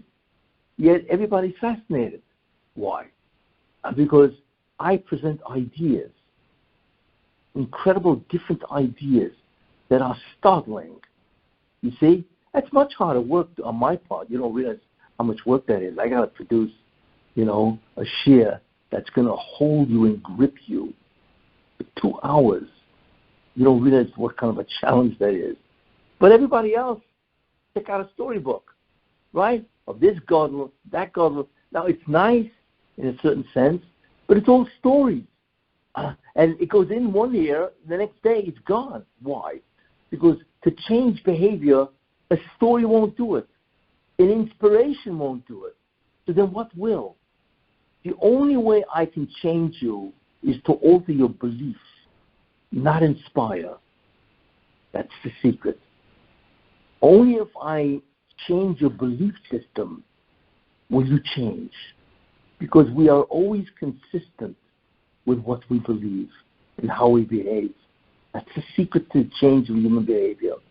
The greatest way to change or to change your belief is to give a share of reality and connect all the dots so convincingly that you say, wait a minute, this must be true. You don't realize how powerful that is. When you hear interconnected ideas that are what's called internally consistent, your belief changes. This has to be true. And the human mind always searches for its belief. Well, what do I really believe reality is? And then you begin to change in that direction. It's a very interesting phenomenon. I discovered that many, many years ago. And that's why my share is not about stories. It's not about inspiration because of what somebody else did. It's about truth, reality. And the way I convince you is by connecting so many dots that you say to yourself, this has to be true. And that's all I have to do. Once I've connected the dots for you, and unconsciously you grab it, you see, you will begin to change. It's a very interesting phenomenon. It is the secret, really, of the power of my shuram. That's why I meet people, and they remember what I said 15 years ago. Wow, who remembers anything 15 years ago? Good thing you remember who your spouse is 15 years ago, right? And so on. And the answer is because I've altered their framework of reality. That's what a belief is. A belief is where I have a view of what reality is. But what happens if I alter that? Guess what? It stays that way until you die. And you don't realize how powerful a belief is. You see? That's why I don't give them the schmoozing, right? I don't talk stories. Yeah, I remember I once talked about a story of George Washington, which was very powerful. I remember that, But other than that, I hardly ever. Yet, if for some reason, I'm able to grip people at a certain level because I changed their belief system. You see. That's why. And I'll tell you another idea, which is very interesting. You ever notice you walk into a Jewish bookstore, right? And it's all stories. It's like the whole front table is storybooks, Mother Goose, or whatever, the Grimm's fairy tales. I'm joking around, but, why are we into stories? And what I'm saying is the secret of why stories don't work. You know why? Because in the old days, the mitzvah, what God wanted, was asay tov, do good. And asay tov is what? You have to learn Torah, you have to grow in Torah, grow in ideas, etc. But today, the mitzvah, forget about asay tov. What tov? Because of all the distractions and the tumah and so on, right? Today, it's sur meirah. That's the job. Whatever you do, don't fall. Don't sink. Forget about swimming. Stay put. Don't drown. That's the mitzvah today. So think about that.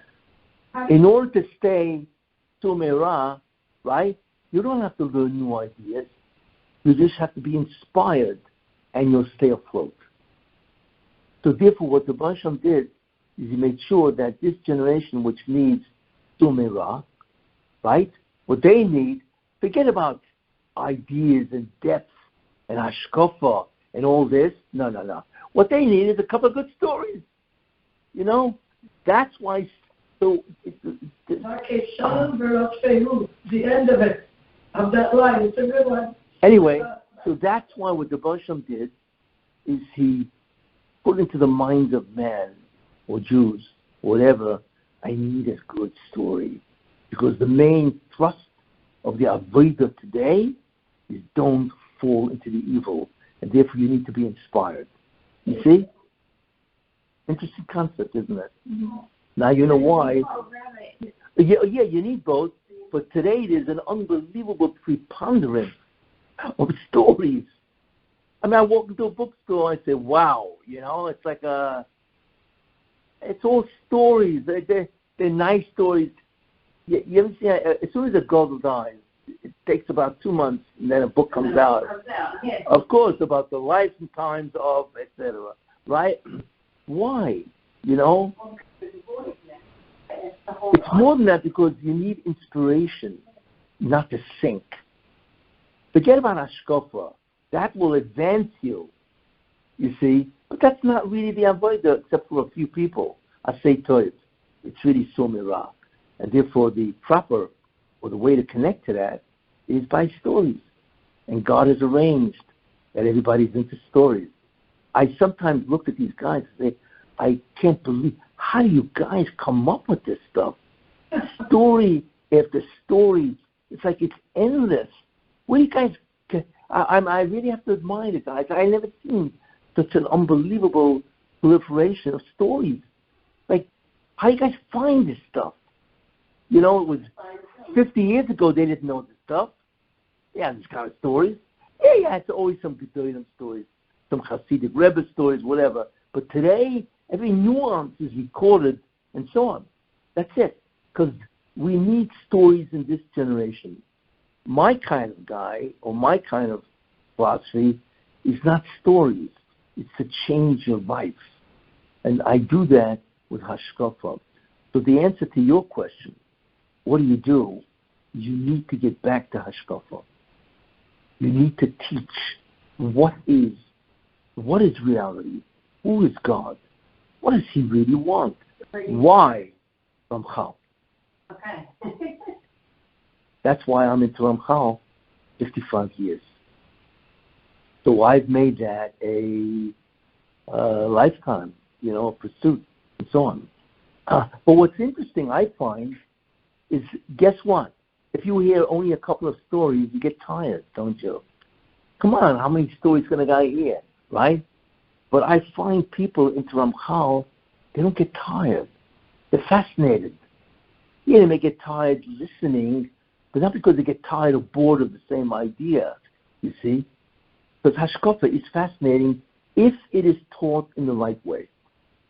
Or you could teach hashkafa as a sermon. Ramchal is more the common sense. More. Is that what you're saying? That it's not the inspiration. No, Ramchal is a rabbi. Rabbi Moshe Chaim Luzzatto is the architectural plans of creation. And he speaks in common sense where people can... Yeah, of course. So I think it's fascinating that the way you laid out that we're not 15. And when you were describing it, how it's kind of like, how people can be whatever they want to be, they want to be with gender or whatever, what pronoun. Thinking how that plays out, you're telling us now, and a holiday that's coming up soon in America is, like maybe the 50th gate has a holiday. Halloween. Yeah, because they'll take they take their kids to a store, and they're like, what do you want? Do you want to be a queen? Want to be a, zebra? Like, what do you want to be? And then you decided skeletons. Yeah, they can meow. Right. Or a guy without a head. Halloween is about one of the most emptiest days you've ever seen. But they have Rachmanis and Goyim, because they have nothing. Well, what holiday do they have? Even their Christmas is all about commercial. There's nothing there. So they're desperate for anything. So therefore, Halloween. You know what Halloween really was? It's like, I think All Saints Day. It's really all about demons.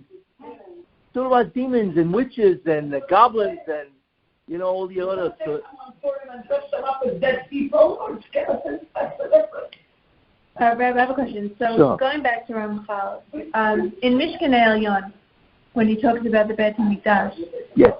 when you said that the Beit HaMikdash is going to come down physically, is that through the Sefirot? How does it become physical if it's the spiritual entity? Well, it's like anything else, the zikr. But it's like anything else. The Rosham, if you want, what he does is he can diminish the output of the spheres, and it becomes physical. Uh-huh. If he increases the output, then it becomes spiritual. And that's ultimately how he changes Olam Hazeh to Olam Haba, by increasing the output of the spheres. But you can also reverse the process, right? Right. The second way of making it physical is by adding Zoyama, sprinkling Zoyama on it. The Beit HaMikdash? How you become physical. How is it going to become physical if it's a spiritual entity? Yeah, so either you... Zohar. Zohama. The satanic influence and so on, but that's how you can do it. So he just dims it down, so to speak, the energies of those Right. Sefirot, and that's how they become physicalized. Right, and that's the first real connection, because the real journey is you go from physical to more spiritual, until you get to Olam Haba. So where does it start? Where does the beginning of the transformation to spirituality begin? The Beit HaMikdash. Is that how a child is born? Through dimming down the Sefirot? Making him physical? Actually, what you're saying is really very interesting. I think I said it here. What's the key concept of development in a human? Remember that? Yeah. What's maturity? What is maturity? Am I there? Mm-hmm. The key concept of development is consciousness, cognition. There's a difference between a one-day-old infant and a 90-year-old man. Assuming you're still there, right? Mm-hmm. But it's consciousness, moifen. Remember I used the word moifen, brains? Kabbalistically, that's where you grow. You start from infant, become... I'm talking about from the stomach to actual physical coming out. Is that dimming down the Sefirot in order to produce the child? No, not that, because everything that the baby is, ultimately, you manufacture. All from you, right? Right. The spirituality is added to that. But it's not, nothing spiritual becomes physical, right? The body makes the embryo, which is beyond belief. It makes the embryo. It takes all the parts, right? It's astounding what it does. I mean, it starts off with what? 2 cells and BMO. And then the body grows by assimilating protoplasm. It's a physical function, but the amazing thing is that it's able to make an infant from nothing. Nobody on the two, I believe, there are many great miracles, but the 2 greatest miracles I've ever seen, is how in the world 2 cells will become a human body. It is something beyond what you ever imagine, because we're talking about 100 trillion cells functioning, and the second greatest miracle is not just the development of the embryo. That's part of the embryo. The second incredible miracle is how in the world does a 2-year-old speak? How in the world does he figure? I can't even figure out what he's talking about here, and I know English, right? And he figures out English, and then he uses sentences. How in the world does he do it? He doesn't even know what he's doing. He doesn't know what he's doing. I mean, does the kid say, "Wait a minute, what did she mean by this word?" He doesn't say that. Somehow I got it, and then after a while he gets it, and he learns actually what's called syntax. He can put it in the right sequence into a sentence. He learns the concept of words. He learns the concept of sound represents things. It's unheard of. That's what language is, where you recognize that a sound represents something, a meaning. So he figures out a word, then he figures out a phrase, then he figures out a sentence, you know? And then before you know it, the kid doesn't shut up. Right? How? Nobody's sitting there and saying, okay, this is a bottle or can. Nobody says that to him. He walks over. I remember, I have a granddaughter. She was 3 years old. She didn't speak much, so we had her over. So one day she comes over to me, and she belts out a whole sentence. I say, excuse me, what? How did you get the sentence? What method of madness overcame you to be able to say a whole sentence? Unbelievable.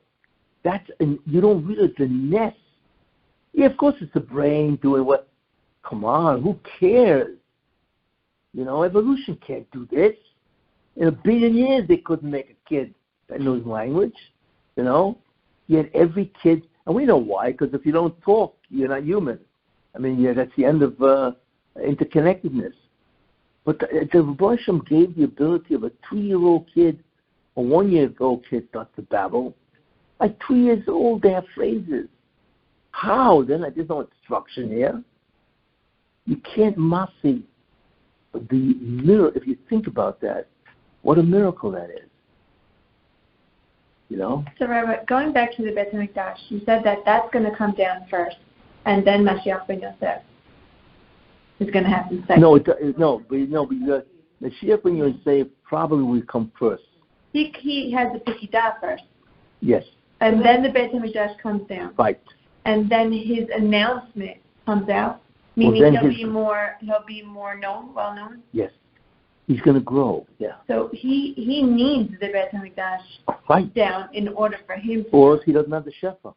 Or else he doesn't have Shefa. Right. So what in the time period between the Pekidah and the Beit HaMikdash coming down, what's going to happen? What's going to happen is his growth. And in the world? Evil. Evil rises. Right. Zayama rises. Wow. Mar-a-Lago. So you think that he could have had the Pekidah already if we're seeing so much evil in the world now? Just if I had to intuit where he's at, I would say he's probably knows who he is without being told, although he has to be told. Doesn't work. By God. Yeah. Look, there's a lot of guys walking around think they're Messiah. That's what they do. No.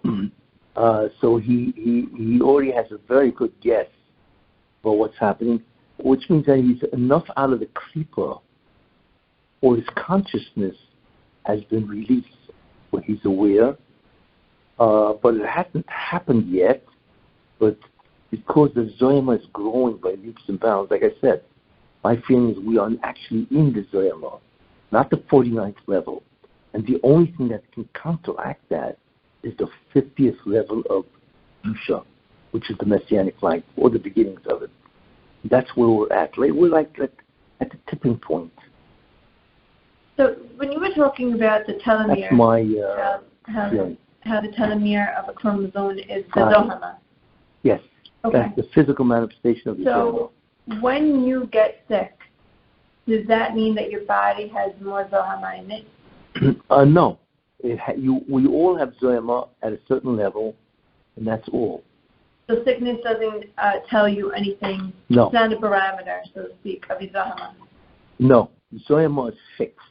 It's fixed. Even though Zohama does cause illnesses and age and all that things. Well, Chet does, because it blocks off Shefa of spheres, and that's what makes you sick.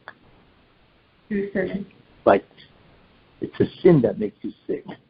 Got it. So when the telomere does break off from the chromosome, how long does it take to unravel? Is that the 30 days when the soul gives you that? Sometimes they say 30 days before the soul leaves the earth, it gives signs.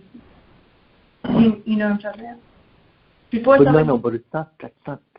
I mean, does it have a connection? That's my question. It's not the telomeres that the neshama feels its exit. You feel you're about to exit. Somehow the soul knows when it's about to exit. But it doesn't say it.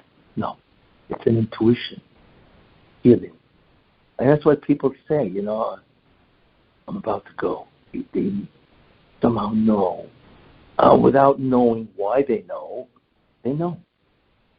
That's why a lot of people can predict their death. And that's the neshama. Soul knows when it's going to exit.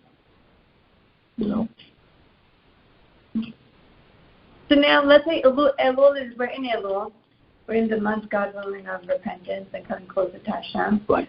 So let's end off on what should we do? How should we go about this month to make it the most?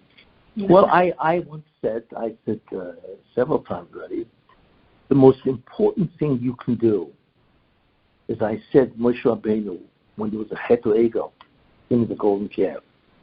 Notice Moshe Rabbeinu didn't say, well, who are those people that are sorry they did the egel? Didn't say that. He said, Mil Hashem, who is to God, Eli, come to me. His name, what's that to do with the chet or egel? Never mentioned the word. He never mentioned the fact that they did a chet, right? What was he concerned with? Of course, it's concerning that they did the sin, which was really terrible and so on. But his concern is, where are you standing now? Where are you now? Are you still part of the team? You slipped. Fine. But are you still part of the team? Or did you decide, well, maybe I'll switch over to the other side? That was his concern. And I once mentioned Rabbi Rom ben David, what's called the Bapluk of the Rambam, the one who argues with the Rambam, that one, because there are three rivals. Anyway, so he said what God is most concerned about is not an individual sin. And that will be repaired, and that's the end of it, God is really concerned about where are you in the effort to bring him back. Mil Hashem, who is to God? Are you part of the club? You still part of the part of the team? Yes or no? That's what he's concerned about. So as long as you can say, I slip, I slide, but I'm still part of, what do they call it, Team A or something like that? Whatever, yeah. I'm still part of the team, and I'm going to try whatever I can. Don't leave me out. I'm still with you, right? I still got my membership signed. I'm part of I still registered. I went to the wrong party, but I'm really still over here. Yeah, exactly. And so, that's what he wants. Why? Because as long as you see yourself as part of his team, you will make it. The danger is when you think already, what do I need it for?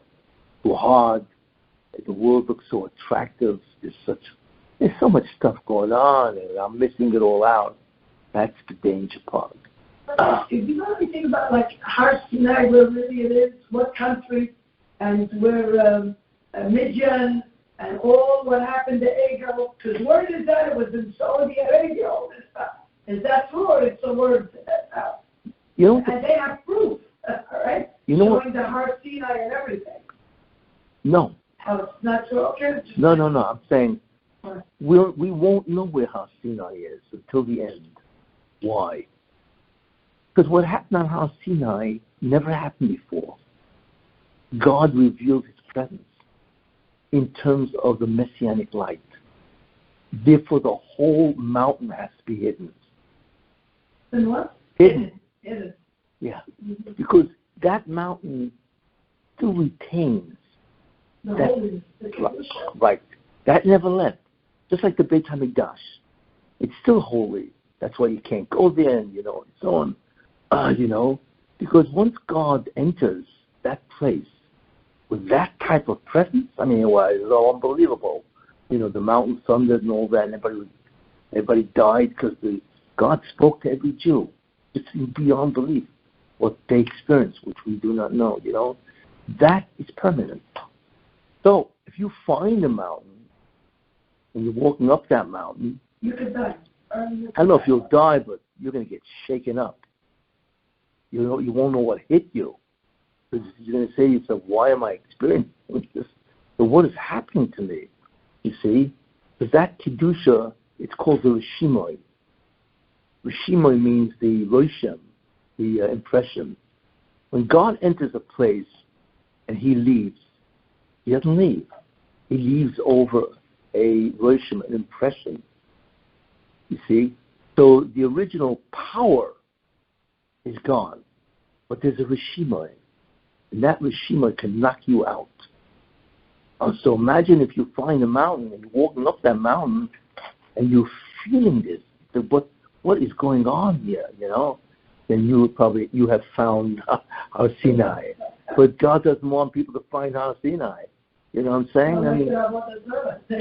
Of course, the Arabs go crazy, man. It is a Hamusa, a mountain of Moses. They go out of their mind, That's the Jebel Musa, they call it. Jebel Musa, yeah. Meaning the mountains of Musa. Yeah. So therefore, I don't believe we'll ever know until the end when it's okay, and then we will, obviously venerate that mountain. So when 80 was for enrolled, what was some 80%? So that's what I mean. When you get up in the morning, just say to yourself, I'm part of the team. That's all you need is a designation.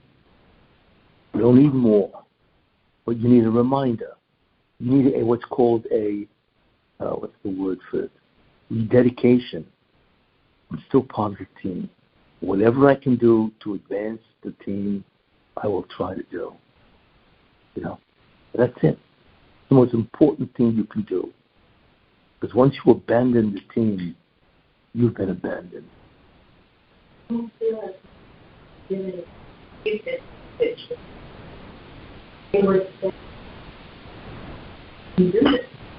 Oh yeah.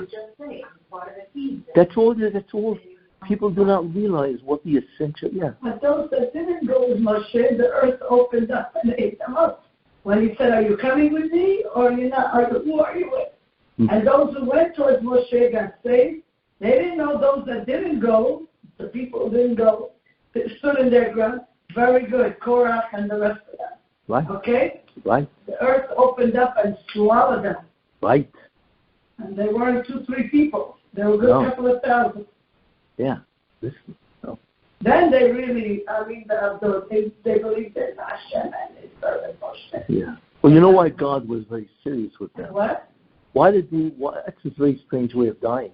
The earth actually follows you and swallows you up. Why? Because you came from earth, you're going to go back to it? No. Yeah, no. What is it? Because what Korach attempted to do, he didn't deny Moshe got the Torah from God, but he said not all of it is from God. Some of it's from your own ideas. So what he did, therefore, right, is he destroyed the authenticity of the Torah. Because, maybe this is from Moshe, not from God. What do I have to observe it for? So he destroyed the authority of the Torah because it has to be all from God. Not any, like Moshe Rabbeinu says, I have to prove to you that not really be from my heart. So what he did is he attacked the very authority of the Torah, right? So that's the ground that Judaism stands on, is that the Torah was written by God. So therefore God said, you want to attack the ground basis of my religion, the ground will eat you up. Mida keneged mida. The ground will destroy you. Because you're attacking the ground that's called the basis, foundation of the whole Judaism, that the whole thing was given by God. Because if not, God gave this, but he didn't really give this. It's Moshe Rabbeinu. He dreamt it up on his own, this kind of stuff. Aaron, God didn't make Aaron. Moshe Rabbeinu decided to give a, what do you call that when you give a... Nepotism, yeah. That's the end of the Torah. You know, God said, do you want to do that? You know, I'll end it for you and finish, you know.